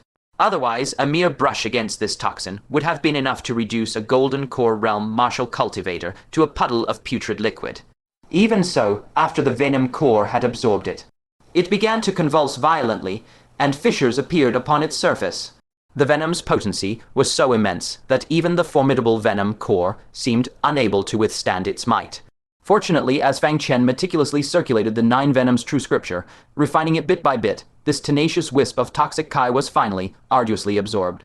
Immediately thereafter, Fang Chen replicated the process, refining a second grain of silver sand. Then came the third and the fourth. By the first light of dawn, the entire bottle of memory silverwater was utterly empty. In contrast, Fang Chen's palm now held a single yuli of shimmering silver white sand. After a brief contemplation, Fang Chen retrieved the 5 magnetic primordial mountain. With a mere thought, the memory silver sand surged forth like flowing water, enveloping the 5 magnetic primordial mountain. They seemed to be meticulously measuring the colossal form of the 5 magnetic primordial mountain. After several breaths, the memory silver sand flowed away to the side, then coalesced, forming the precise outline of the 5 magnetic primordial mountain. Immediately following, the sands shifted, transforming into 5 corresponding hues. Concurrently, faint tendrils of 5 elements' power emanated from them. Fang Chen watched, utterly mesmerized and awestruck. The two, in form, color, and aura, were utterly identical. Even cradled in one's palm, their weight proved perfectly indistinguishable. Even Fang Chen, its true master, found himself momentarily unable to discern the authentic from the ersatz. Such profound mystification! No wonder even the grand magnates of the soul formation realm could be deceived. Fang Chen's astonishment knew no bounds. With a mere flicker of his will, the false 5 magnetic primordial mountain dissolved, scattering into a shimmering cloud of memory silver sand. A peerless treasure had been unearthed. Fang Chen caressed it with profound fondness, his mind already conjuring numerous methods for its potent application. This harvest yielded more than mere memory silver sand. Having absorbed the potent venoms once wielded by a mighty soul formation realm expert, his resistance to toxins had undergone a qualitative leap. Pondering deeply, he retrieved the M-venom. The M-venom, seized from Lu Liang, possessed the terrifying potency to fell even a cultivator of the nascent soul realm. Uncorking the vial, he took a gentle sniff. Though the overwhelming poison assailed his senses, an intuition guided Fang Chen, whispering that this venom might not, in fact, claim his life. Bathed in the trial of soul formation realm venom, his resistance to poisons now surpassed even that of ordinary nascent soul cultivators. If such were the truth, gazing upon the M-venom before him, a warmth spread across his vision, and a daring, almost frenzied thought blossomed within his heart. Knock, knock, knock, the stone door reverberated. Fang Chen swiftly stored the memory silver sand and the M-venom, then moved the 5 magnetic primordial mountain aside. Upon opening the door, he beheld none other than the sea siren Demonic King and Ling Shu. Brother Fang Chen, it is time to depart. Ling Shu herself had journeyed to the demonic imperial court to greet Fang Chen, a clear testament to the immense regard in which she held him. Leoli crossed her arms over her chest, glaring indignantly at Ling Shu. This woman was far too adept at manipulation. What mortal man could possibly resist her allure? See Siren Demonic King keep a vigilant watch over Fang Chen on our journey, lest he be devoured by some wily vixen. The Sea Siren Demonic King chuckled softly, covering her mouth, as you command, young Mistress Leoli. Leoli then turned her gaze to Fang Chen, huffing as she raised a delicate fist and playfully struck his chest. You too, behave yourself. Fang Chen was speechless. This fiery sprite was utterly unlikable. She was either in a fit of pique or on the verge of one, and now she even resorted to physical expressions. However, Fang Chen swiftly sensed something amiss. She had not truly struck him, but rather, something within her fist had pressed against his chest. He cast his gaze downward, only to discover a vial of azure spirit liquid. What is this? Fang Chen's expression, clouded with bewilderment. The Sea Siren Demonic King, standing nearby, instantly recognized it, exclaiming in astonishment the demonic emperor's essence. Young Mistress Leoli, if you gift this away, will the demonic emperor be apprised of it? Even Ling Shu was transfixed, her face etched with disbelief. Leoli scoffed softly, if you speak not a word, my imperial father shall remain ignorant. Fang Chen queried, the demonic emperor's essence. What manner of object is this?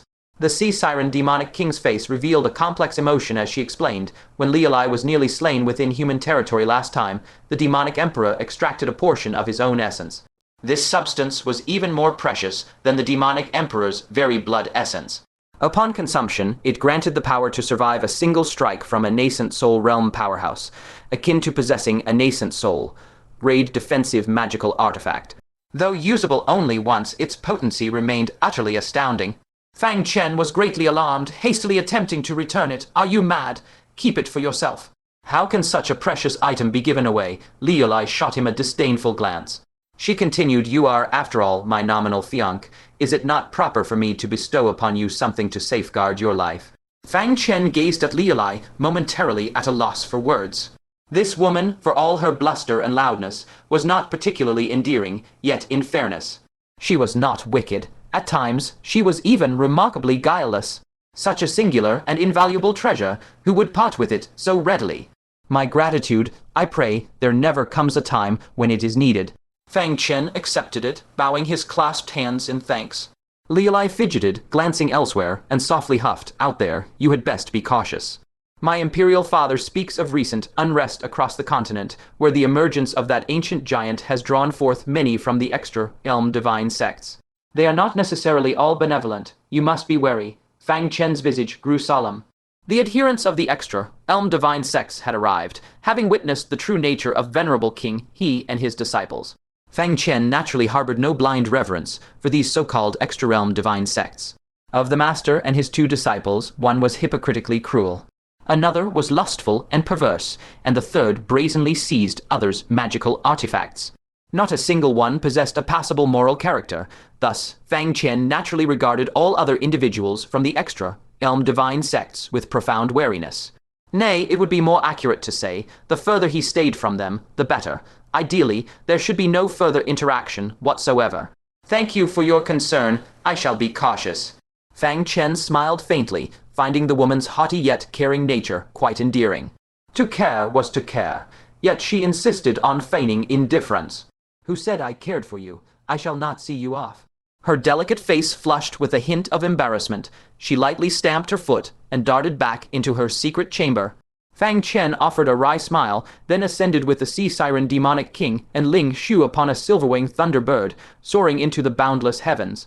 As they departed the demonic emperor's court, Fang Chen, as if sensing a gaze, turned back to cast a glance at the skies above it.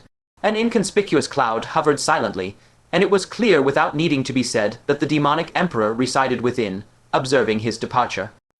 Farewell, demonic emperor."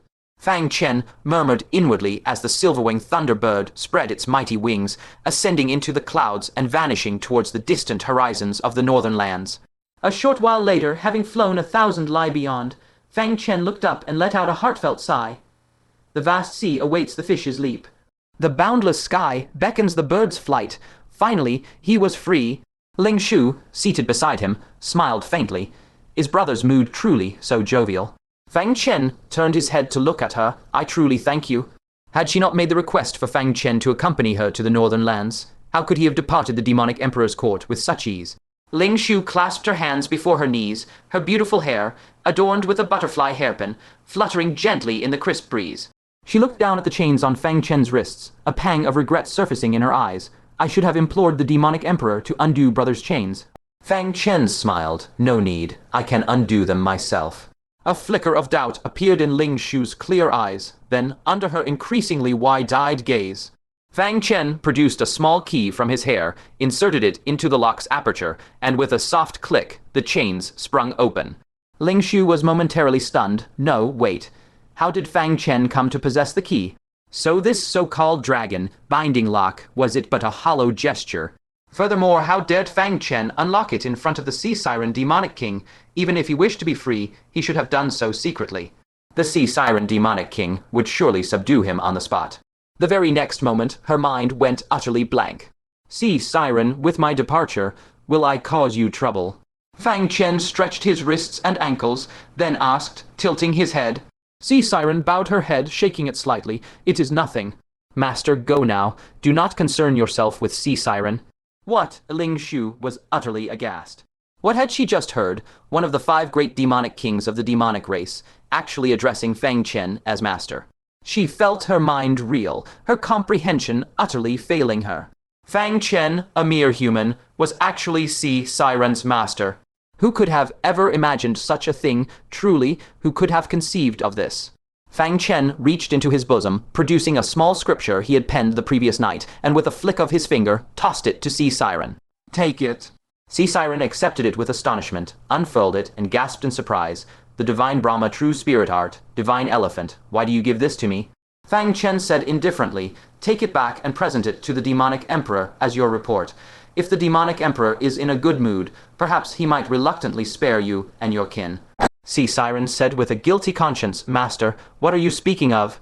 Fang Chen looked at her. "You have remained silent throughout our journey. You must have been deeply conflicted, no? If my conjecture is correct, the demonic emperor surely instructed you yesterday to either bring me back alive or bring back my head." Sea Siren's eyes widened with terror, and after a long moment, he chuckled self-deprecatingly. "I had foolishly believed I could conceal it from Master." Fang Chen offered a faint smile. "Must we truly ponder the meager magnanimity of the Demon Emperor? I surmise he still covets my Vajra Saint True Spirit cultivation method, and the qualification to enter the Soul Formation Legacy Ruins." Hai Mei offered a bitter smile. Nothing escapes Master's discerning gaze. Fang Chen gazed upon Hai Mei, speaking softly yet profoundly. "While the remnant of the Vajra Saint True Spirit cultivation method may not endure, it shall assuredly preserve your life and the lives of your kin. For by passively witnessing my departure, you have effectively betrayed him. And the Demon Emperor, being a figure steeped in profound suspicion, shall find treachery utterly unforgivable. Would it not be better if you were to return with me to the human race?" Hai Mei spoke with a bitter undertone. "And what then of my kin?" Fang Chen offered no further words, for he knew that should Hai Mei depart, her kin would face even greater repercussions. "You must depart, let not Hai Mei's fate concern you." Fang Chen hesitated, for while his own departure might be facile, it would inevitably consign Hai Mei and her lineage to utter annihilation. "Master, Hai Mei holds no grievance against you. Your past act of sparing my life and bestowing upon me spirit, flesh, and innate bloodline already constitutes an immense benevolence. Thus, for Hai Mei to repay this debt with her very life is but her rightful duty."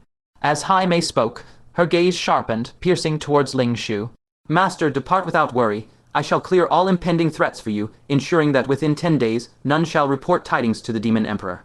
Ling Shu's small heart pounded frantically, for having stumbled upon such a profound secret of Fang Chen's, Hai Mei could hardly permit her to live. A trace of reluctance flickered in Fang Chen's eyes. He spoke, "There is no need to slay her. I shall simply bring her back to the human race." For in all regards, Ling Shu remains blameless. The sole debt he owed was to Hai Mei, and to her kin whom he had never met. He gazed deeply at Hai Mei, poised to speak, when suddenly a voice, gentle and tranquil, echoed forth. "Esteemed patrons, may I inquire as to the direction of the Demon Emperor's court?" Fang Chen's scalp tingled with an inexplicable dread. Someone had approached his very vicinity, yet he remained utterly unaware. Not only had he failed to perceive them, but even Hai Mei, a demonic beast of apex power, had discerned nothing. Verily, Hai Mei herself was greatly astonished, and immediately fierce winds and snow surged around her, shielding both herself and Fang Chen behind their tempestuous embrace. Her phoenix-like eyes flashed like lightning, darting towards the newcomer, and with that single glance, her pupils contracted sharply. Not far behind them, a young monk appeared, clad in a crimson kasaya. His lips were red, teeth white, and features refined and pure. His gaze was solemn and unblemished, luminous with serene wisdom. To meet his gaze, even for an instant, brought an inexplicable ease, as if the sorrows and vexations, the avarice, wrath, and ignorance of a lifetime had vanished like smoke, leaving no trace within it. "The heart?" Nay, this was wrong. Hai Mei swiftly startled awake, biting hard upon her tongue. Only the sharp, piercing pain brought her back to full awareness. She cried out in a sharp warning, "Do not meet his gaze." Fang Chen felt a slight chill of awe. With the formidable soul power of his nascent soul realm, he was not greatly affected, yet even his animosity towards this individual had been subtly diminished. Such terrifying Buddhist nature, merely by meeting his gaze, emotions were suppressed. Fang Chen was secretly astounded. Yet what was even more astonishing was that this young monk was actually traversing the void. though he cultivated the Buddhist Tao, had it not been whispered that no Buddhist cultivator below the nascent soul realm could soar through the heavens. This young monk, scarcely older than Fang Chen, was in fact an eminent master who had achieved the Vajra Bodhisattva state. Amongst Buddhist cultivators, the Vajra Bodhisattva state was comparable to the nascent soul realm of ordinary cultivators. Hai Mei, the demonic king, also sensed the formidable nature of the young monk before her. She immediately pressed her palms together in a respectful greeting. This junior Hai Mei, demonic king, under the azure sky demon emperor, bows before the great master. The young monk offered a faint smile. Then this humble monk has indeed inquired of the right individuals. May I ask if the demon emperor's court lies in this direction? Hai Mei, the demonic king, hastily replied, 1,000 lie to the south, and you shall reach the demon emperor's court. There lies the demon emperor's court. The young monk performed the double, palmed salute. Many thanks, esteemed patrons. He then strode forth, brushing past the assembly, but as he was about to depart, he halted his steps. Turning back, he inquired, may I impose with one more question? Have any of you ever heard of a human race youth named Fang Chen? The hearts of the three simultaneously gave a violent lurch. Fang Chen, what could this eminent monk, who had achieved the Vajra Bodhisattva state, possibly want with Fang Chen? Hai Mei, the demonic king, was about to open her mouth and deny it, but to her alarm, she found herself unable to speak. The words she intended to utter were at odds with her true thoughts, rendering her incapable of articulation. She secretly drew a sharp breath. Could this, perchance, be a divine ability of the Buddhist Tao? Just as the young monk's eyes turned towards them, beginning to harbor suspicion, Fang Chen pressed his palms together and stated, I have not heard of such a person. The young monk nodded slightly, returning the salute, then turned and strode purposefully towards the demon emperor's court. At that moment 10,000 streams of resplendent golden light shot forth from beneath the silver-weighing thunderfowl. Gazing downwards, they beheld an immense seventh-grade lotus flower, majestically suspended and gliding through the heavens. Upon the lotus, a dozen or more monks sat, lay, or stood, their countenances solemn and serene. Within their eyes, the light of wisdom flowed, and around their forms emanated a faint, auspicious Buddhist radiance. The young monk was not alone. A score of monastic followers closely trailed behind him. Ling Shu seemed to sense something, her gaze drawn to a blue-robed monk seated cross-legged on the lotus, palms pressed together, eyes closed in silent prayer. He appeared to be around 20 years of age. Atop his crown rested 6 freshly branded ordination scars, still bearing faint, lingering traces of crimson blood. Bai Ling Shu let out an involuntary gasp of terror, but fortunately, Fang Chen covered her mouth just in time, signaling for her to remain utterly silent. Fang Chen gazed at the blue-robed monk with a heavy, solemn expression. This was none other than Bai Chu, the very man who had departed just yesterday. Had he not departed alongside the delegation of the North Sea demonic tribes? Why had he now crossed over into the Buddhist sect? Suddenly, Fang Chen recalled the words spoken by Venerable Liu Dao concerning the White Horse Temple. They were most proficient in granting salvation to those bound by destiny.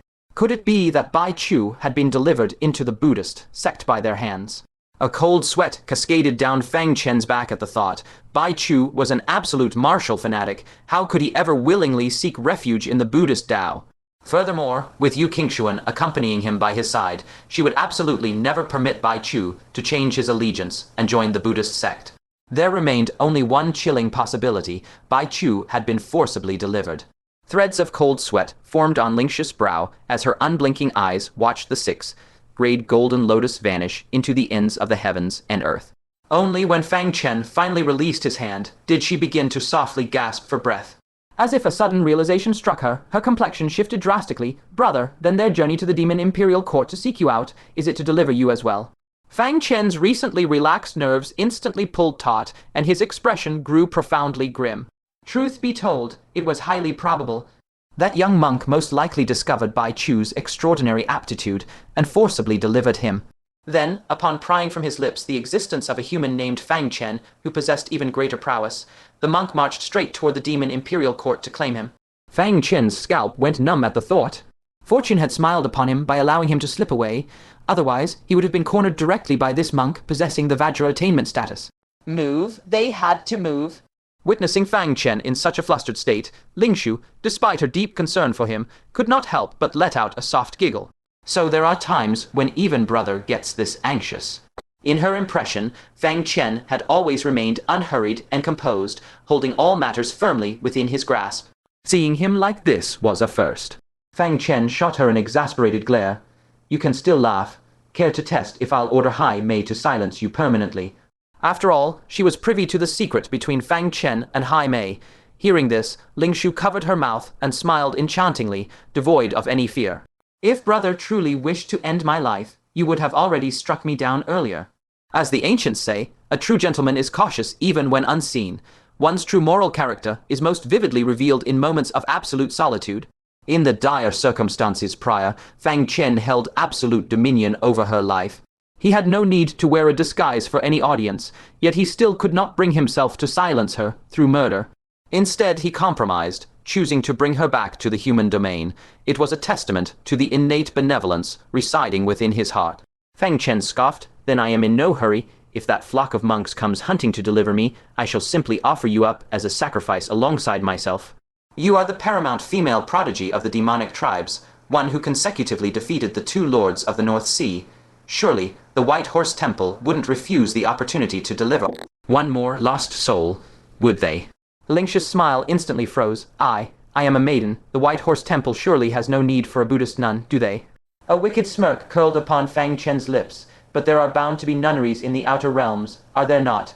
Gifting you as a token of favor to one of them would certainly pose no issue. When the time comes, they shall shave off your flowing locks and strip away your beautiful garments. The blood drained from Ling Shu's delicate face, and a violent shudder of absolute dread coursed through her body. She cast a resentful glare at Fang Chen. Despite her apparent anger, the words that escaped her lips were incredibly soft and delicate. Brother, you are bullying me. That silken voice, that coquettish posture, even a woman like Hai Mei found it hard to withstand. No wonder Li had instructed her to keep a close watch on Fang Chen. What mortal man could possibly resist Ling Shu in such a state? She hastily interrupted the enchanting atmosphere, interjecting, "Master, shall we depart now?" Fang Chen let out a bitter laugh. "Would I dare depart alone? I presume the Demon Emperor has bestowed upon you a magical artifact expressly designed to deal with me." Hai Mei made no attempt to conceal it, summoning forth a pitch-black scale into her palm. Taking it in his hand, Fang Chen immediately sensed the terrifying might sealed within. The Demon Emperor truly holds me in high regard, even going so far as to prepare an artifact containing a full force strike of an emperor just for me. This artifact required demonic energy to be activated. Since it was utterly useless in his hands, Fang Chen tossed it back to Hai Mei. Coupled with my jade talisman containing a nascent soul realm strike, we possess 2 attacks at the nascent soul level. That monk will have to weigh the consequences heavily before attempting to deliver me. While it may not be enough to slay him, he must surely harbor some concern for the flock of monks trailing behind him. No. Therefore, does Master require Hai Mei to continue following by your side? A flicker of eager anticipation blossomed within Hai Mei's eyes. Fang Chen nodded solemnly. Until this accursed flock of monks departs, you shall remain constantly by my side. As for our destination, I have yet to decide. If we return to the lands of the 9 sects, who could possibly withstand a monk possessing the Vajra attainment status? The pavilion master of the heavenly secret pavilion could undoubtedly block him, but Fang Chen was not yet an official disciple of the pavilion. Would the pavilion master risk making an enemy of the White Horse Temple for his sake? It was an absolute unknown, and he dared not pin his hopes upon such a fragile possibility. The only ones he could truly rely upon were himself and Hai Mei. Brother, why not accompany me to a secret realm to seek refuge? There lies an ancient array capable of severing all divine senses. Even if that Vajra monk possessed heaven, defying abilities, he would still fail to locate you. Is it truly that formidable? It can even sever the perception of a Vajra. He could not help but cast a questioning glance toward Hai Mei. The latter nodded gracefully. It is an ancient domain my clan serendipitously uncovered, likely a remnant from the Great Ancient War. There indeed remains a relatively intact grand array capable of veiling one from all external perception. At the mention of a battlefield from the Great Ancient War, a dark shadow of trauma loomed over Fang Chen's heart. Surely there wouldn't be another surviving remnant of an ancient giant lurking within. However, if Ling Shu's words held true, this secret realm of the northern lands would serve as an unparalleled sanctuary. After a brief moment of contemplation, he realized that since they had already fled the Demon Imperial Court, he might as well take the risk. Whether to depart early or late, one must still depart. Thus, there is no need for undue haste at this moment.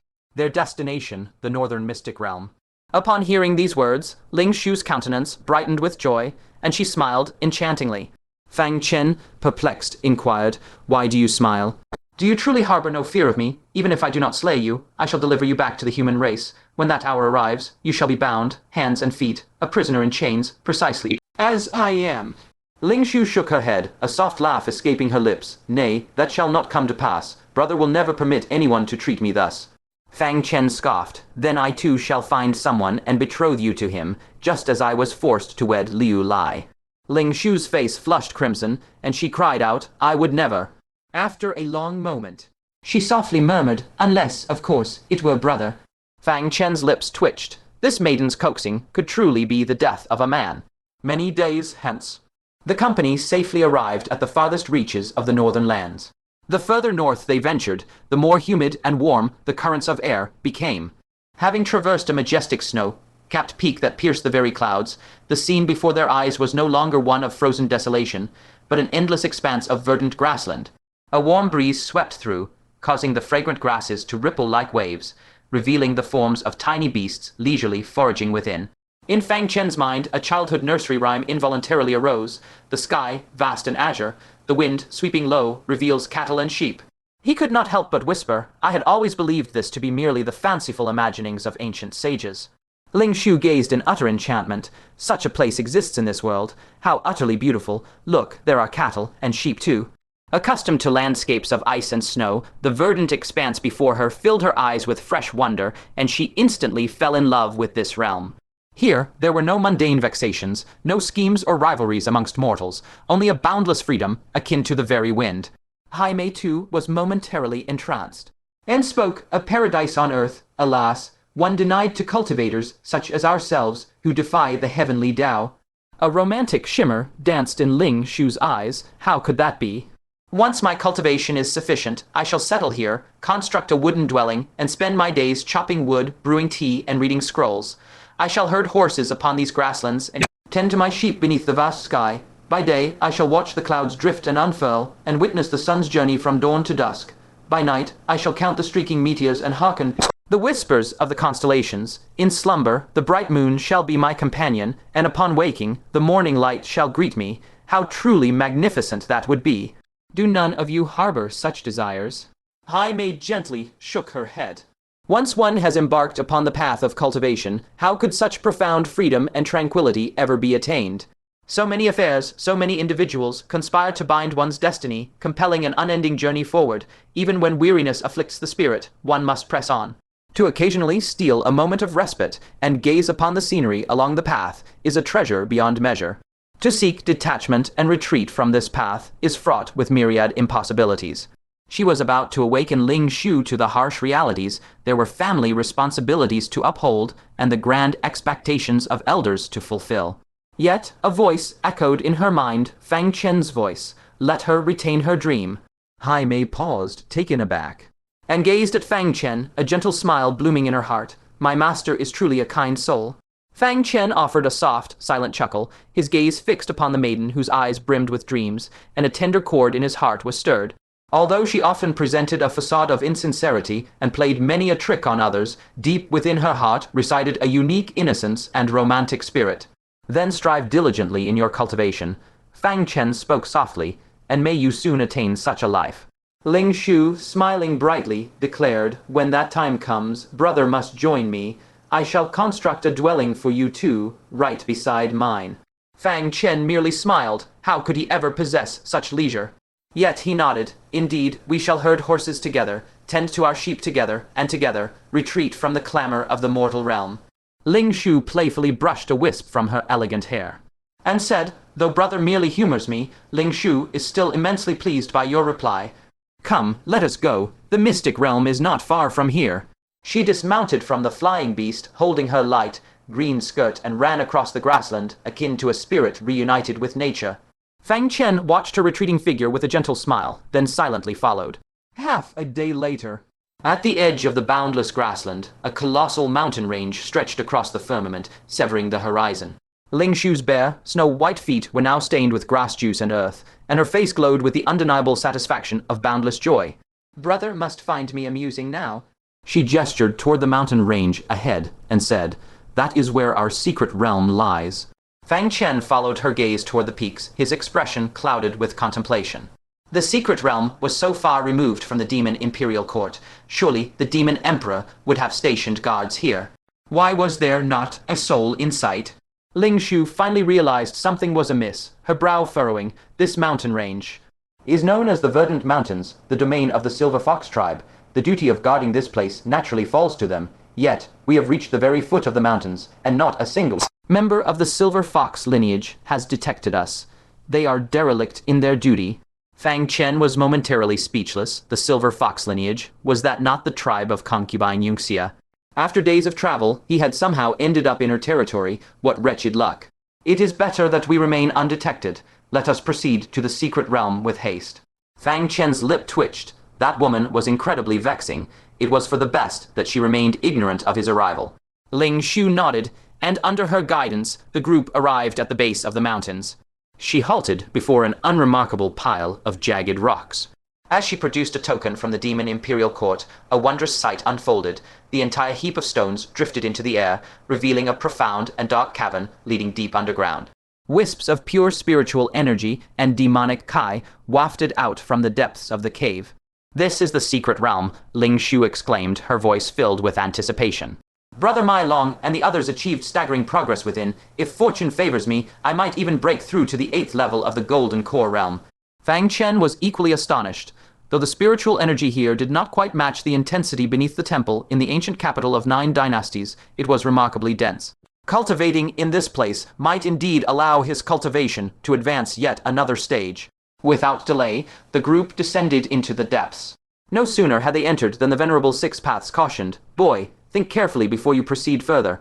I detect a faint, malevolent aura of Yin Fiend." Fang Chen came to an abrupt halt. Merely from the name alone, one could sense that it was nothing auspicious. He inhaled carefully, and indeed discovered a trace of a cold, eerie presence lurking within the air, blowing from within. Once inhaled, it could not be exhaled. Instead, it settled deep within his body. Furthermore, it sought to seep into Fang Chen's golden core. With a flicker of thought, lightning coursed through Fang Chen's body, obliterating the intrusive aura. "What are these yin corpses? The aura they emit seems quite peculiar." To think it could actively assault a cultivator's golden core. Moreover, glancing at Hai Mei and Liu Lai, they too seemed to have sensed the anomaly within their bodies. Hai Mei fared well enough. Utilizing her potent demonic power, she forced the strand of yin energy from her form. Ling Shu struggled more. Her delicate brows were knit together as she seemed unable to contend with the yin energy. At that moment, Fang Chen gently placed his palm upon her shoulder, sending a surge of lightning into her body to purge the yin energy. Only then did Ling Shu's brow relax. She turned her head and said gratefully, "Thank you, brother." Fang Chen said, "Stay close to me for now." "Understood," Ling Shu replied, moving closer. After a moment's hesitation, her face flushed slightly as she pinched the corner of Fang Chen's robe with 2 fingers. After a moment of deliberation, the Venerable Six Paths spoke. "A yin corpse is created by placing a cadaver in a specialized environment and refining it with secret methods. A well-refined yin corpse can retain 80% of its original cultivation from when it was alive. Some yin corpses even retain mastery over the cultivation methods and innate talents they possessed in life." Fang Chen felt a slight chill in his heart. Much like the puppets Wu Manyu had controlled previously. The Venerable Six Paths replied, "Not quite. Wu Manyu could directly control the living, preserving 100% of their strength. Such methods are far superior to the mere refining of yin corpses." "That is true." Wu Manyu's puppet techniques appeared to have been discovered alongside those spatial magical artifacts. If a comparison must be made, it was likely similar to the undead armies of the priest lineage. However, the requirements for refining a yin corpse were far more stringent. First, the corpse must have been at least at the 5th level of the Golden Core realm. Second, it must be refined while the body is still fresh. Creating one was no simple feat. Fang Chen narrowed his eyes, staring into the dark depths underground. "You mean that the yin corpse itself is secondary, and the master who refined it is the true danger?"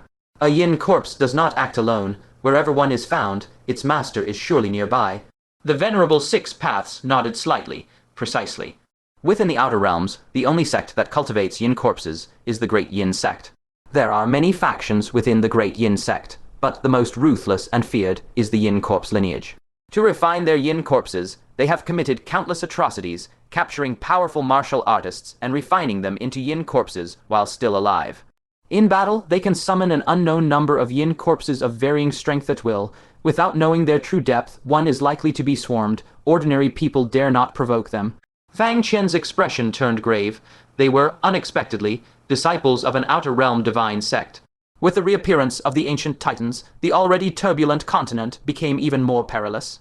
First, the White Horse Temple forcibly sought to convert blessed prodigies. Then, the Great Yin Sect forcefully seized the continent's secret realms. But having come this far, how could retreat be an option? He stepped inside, and with each stride deeper, the Yin Kai grew denser.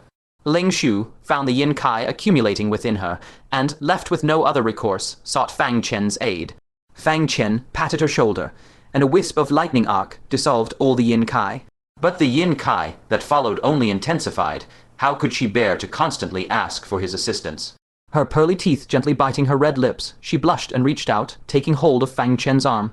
In this way, Fang Chen would not need to stop so frequently, and instead, through the contact of their arms, directly infuse her body with lightning arcs.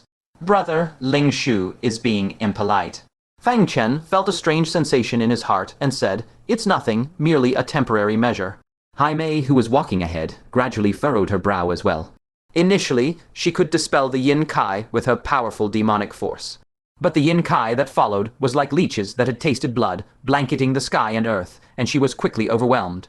Seeing Ling Shu so daringly holding onto Fang Chen's arm, effortlessly resisting the Yin Kai, she could not help but halt her steps.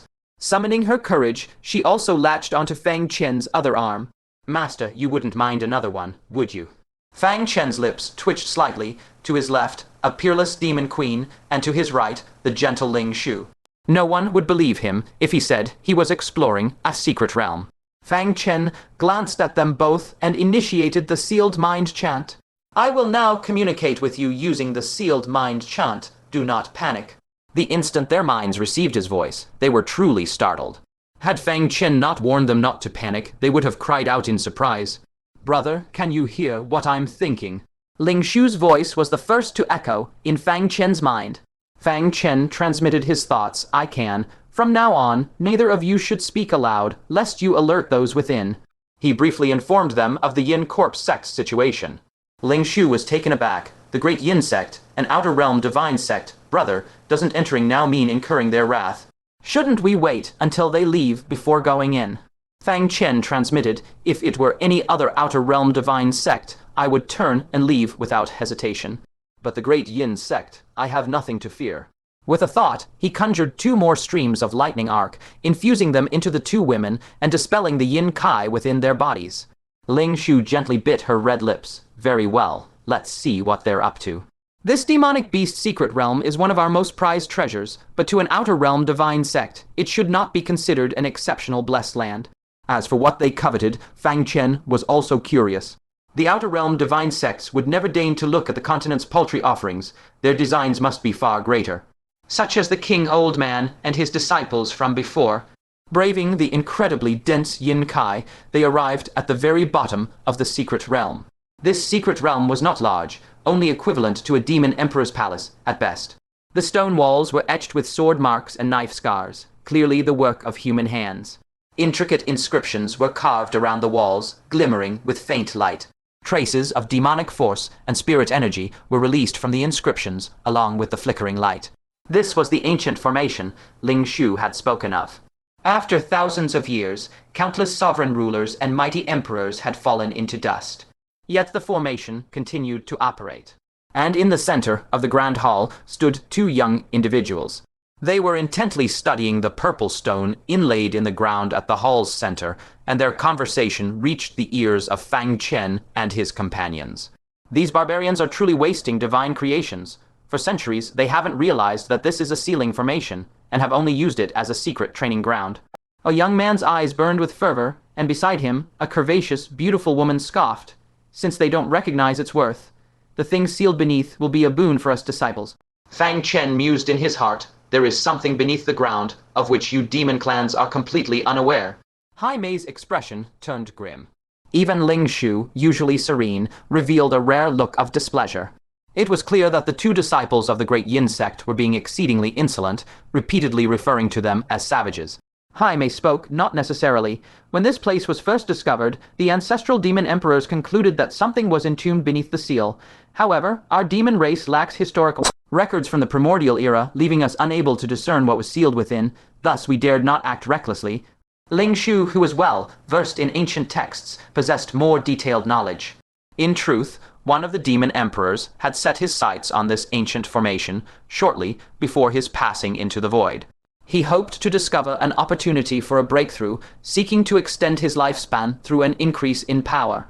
However, after venturing there but once, he returned gravely wounded. Within a mere 3 days, he succumbed to his injuries. Far from extending his life, his departure into the void was prematurely hastened. Fang Chen was struck with shock. Even a demon emperor returned heavily injured. He narrowed his eyes and asked, what did the demon emperor discover beneath? Ling Shu shook her head. It is unknown. It is only said that the demon emperor returned with a face full of terror. Before his death, he issued a decree forbidding any future generations of the demon race from spying upon what lies beneath the seal, lest they suffer the consequences. Since then, the demon race completely abandoned any thoughts of coveting the treasures beneath the earth.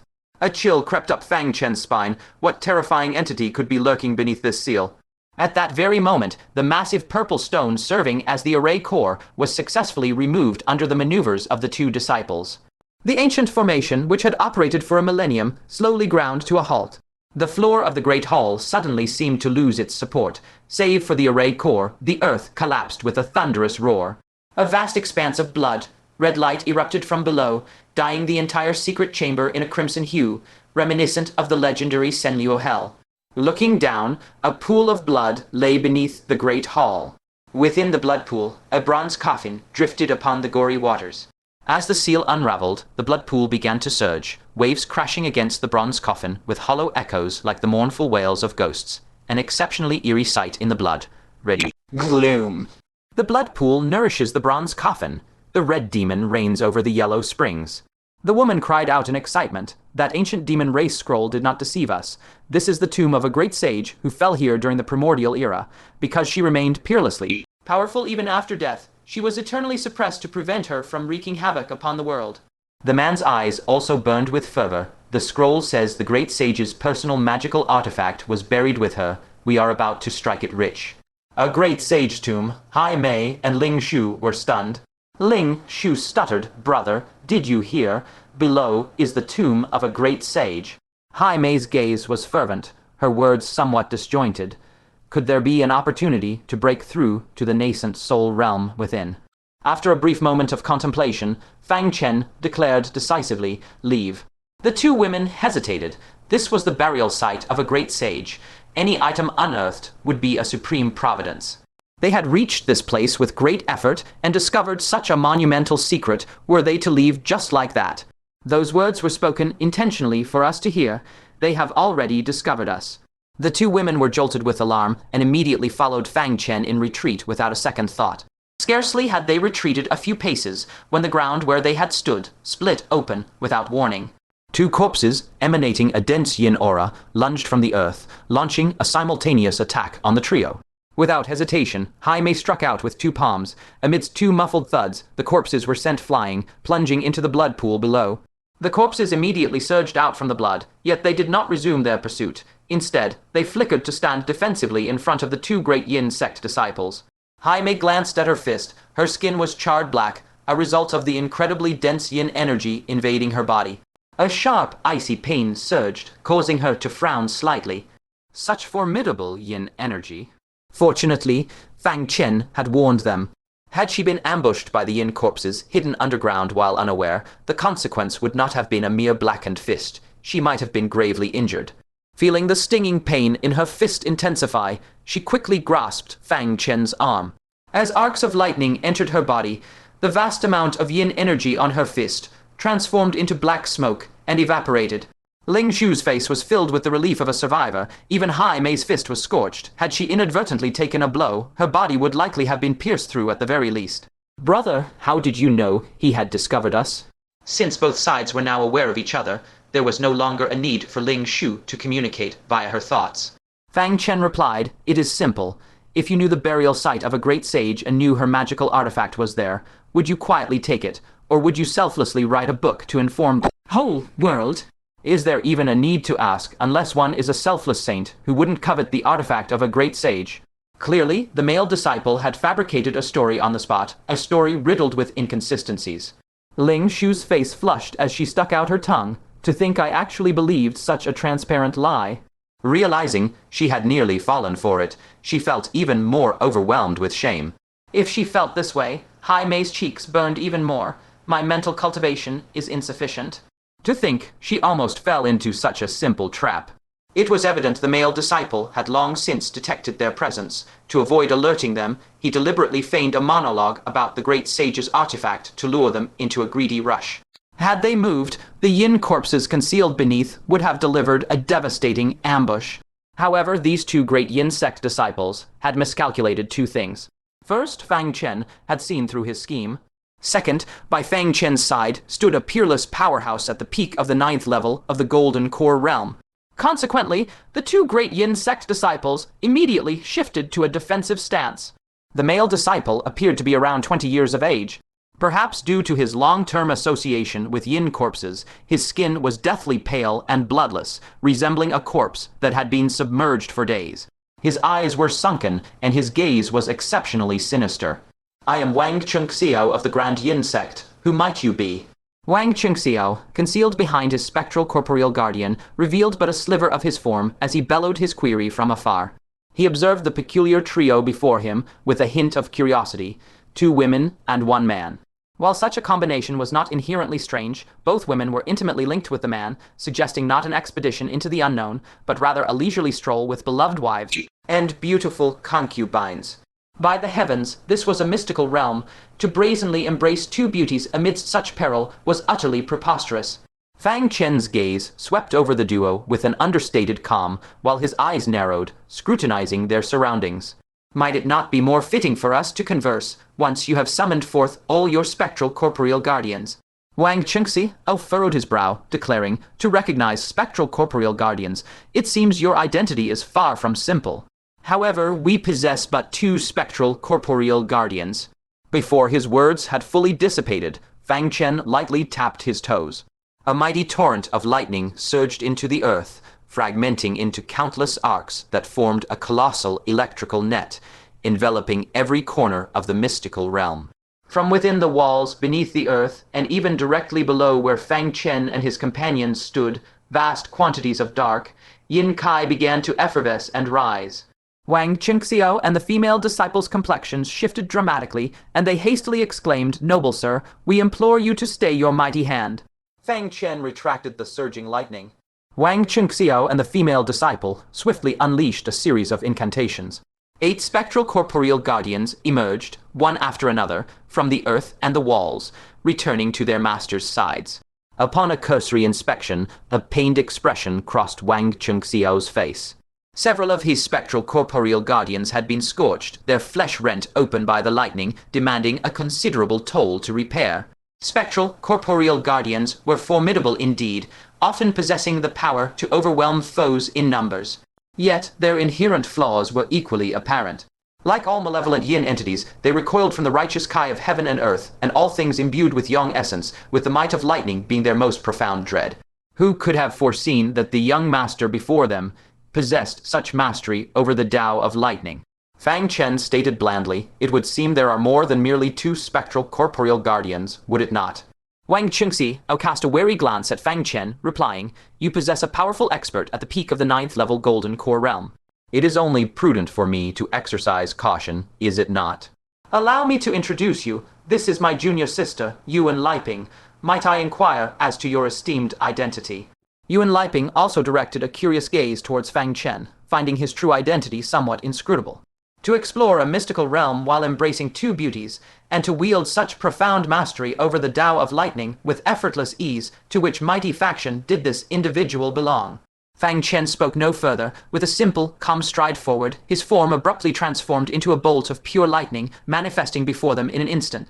This sudden display startled both individuals, causing them to retreat hastily as they simultaneously cried out in astonishment. The 6 chapters of Heavenly Thunder, Shadow in the Clouds. The apprehension in Wang Chengxiao's eyes reached its zenith. Are you a disciple of the Myriad Tribulation's sacred palace? Yuan Liping's countenance shifted repeatedly, a vivid manifestation of her deepest fears coming to pass. Among the multitude of sects and grand lineages beyond their dominion, if any force held the most potent suppression over the Great Yin Sect, it was undoubtedly the Myriad Tribulation's sacred palace. Their 6 chapters of heavenly thunder, in particular, was an absolute bane to their very existence. They had never imagined that this individual not only commanded lightning with profound skill, but also perfectly mastered the 6 chapters of heavenly thunder, shadow in the clouds. Although a scarce number of cultivators beyond the sacred palace had also attempted to practice the 6 chapters of heavenly thunder without the abundant lightning resources of the Myriad Tribulation's sacred palace, it was nigh impossible to achieve true proficiency. The young master before them exhibited a flawless command, his mastery honed to perfection, likely having fully cultivated even the 2nd chapter. Without the extensive resource allocation from the Myriad Tribulation's sacred palace, such an exalted level of accomplishment would be utterly inconceivable. Furthermore, while various sects had mobilized forces to this very place to capture and slay the ancient giants, only the Myriad Tribulation's sacred palace had not called upon its disciples en masse, instead issuing a decree stating that their personnel had been active here for many days prior. Thus, the two conjectured with certainty that Fang Chen was indeed a member of the Myriad Tribulation's sacred palace. Fang Chen, too, desired this very misunderstanding. With such an identity established, his subsequent actions would be significantly facilitated. I am Lu Liang, acting under the discreet orders of Venerable King. It suffices for you two to know this. I merely ask that you refrain from divulging our whereabouts, Fang Chen stated. Venerable King, Lu Liang, this aligned perfectly with the pronouncements issued by the Myriad Tribulation's sacred palace. Coupled with his transcendent mastery of shadow in the clouds, it was more than sufficient to ascertain his identity. Ah, so it is Brother Lu, Wang Chengxi. I immediately burst into hearty laughter. Truly, it seems we were about to pit brethren against brethren. Yuan Liping also instantly adopted an eager countenance. Oh my, young Master Lu, at such a tender age, to have achieved such profound insights into shadow in the clouds. You are surely destined to be a prime cultivation talent for the Myriad Tribulation's sacred palace in the future. Fang Chen clasped his hands in greeting. Indeed, as guests in a foreign land, our meeting here is truly a matter of destiny.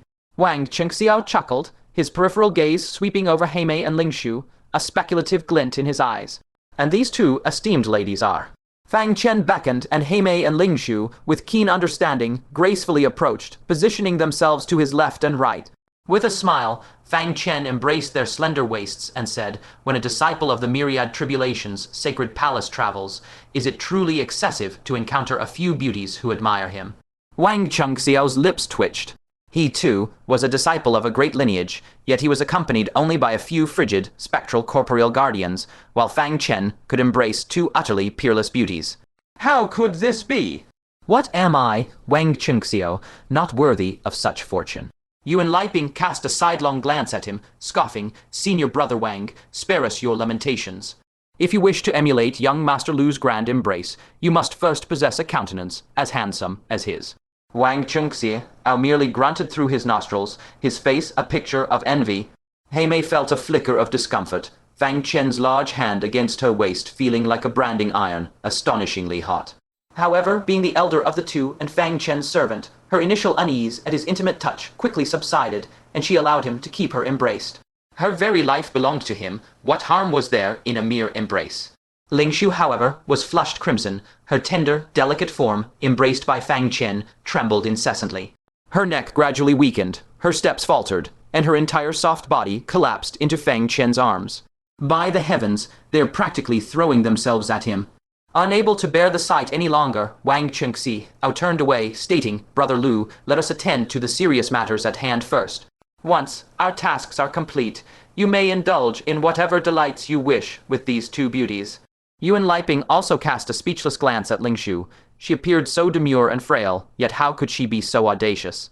Yuan Liping then withdrew her gaze and looked towards Fang Chen. With a solemn expression, she said, Young Master Lu, since fate has brought us together here, let us join forces to explore this grand sage tomb.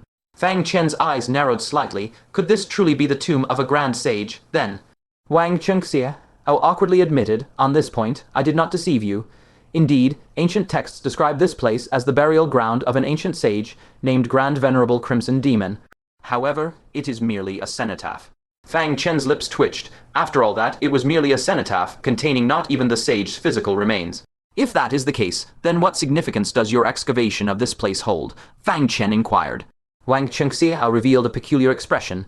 Naturally, it is to obtain the garments once worn by Grand Venerable Crimson Demon. Brother Lu, have you perhaps underestimated a great sage?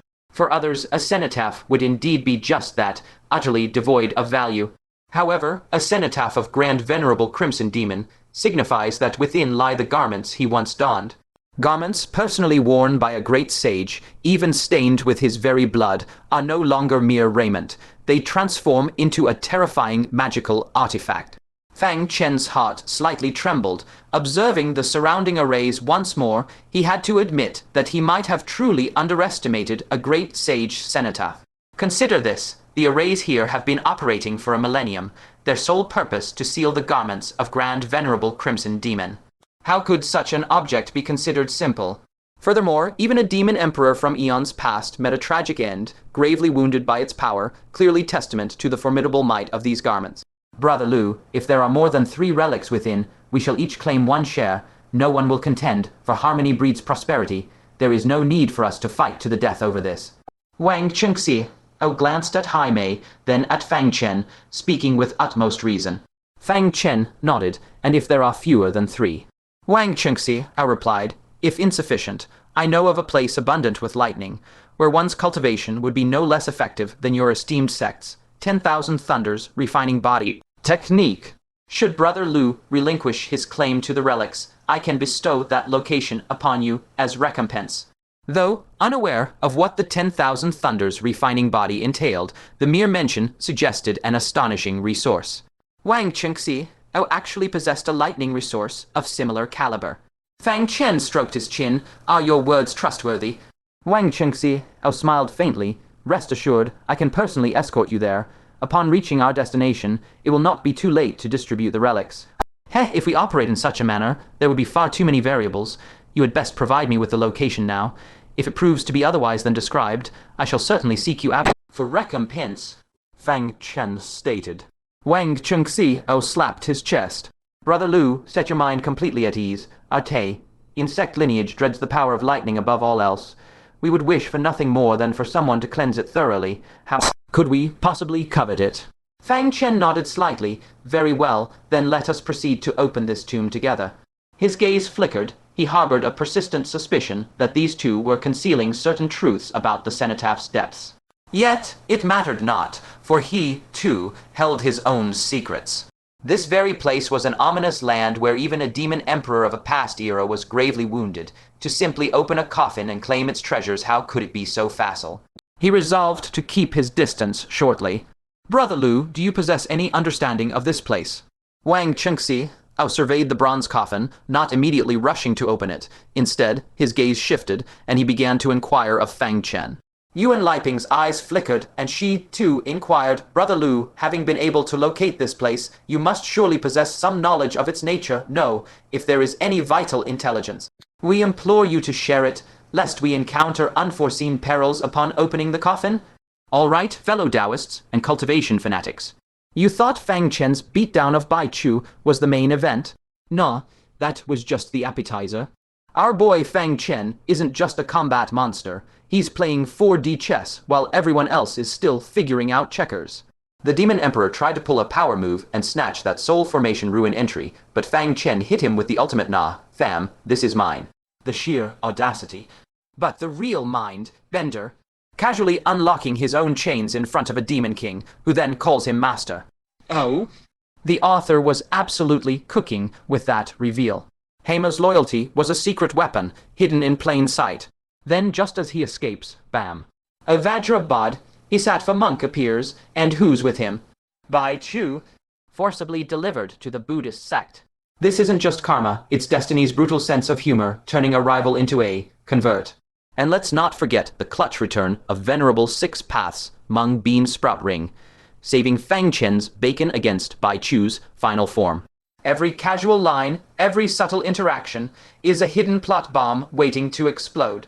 Fang Chen's immediately faking his identity to bluff the Great Yin Sect. Pure genius. The stakes are spiraling faster than a cultivator on a broken teleportation array. Next episode, we're diving deeper into this rabbit hole, and trust me, you do not want to miss this ascension of a true schemer.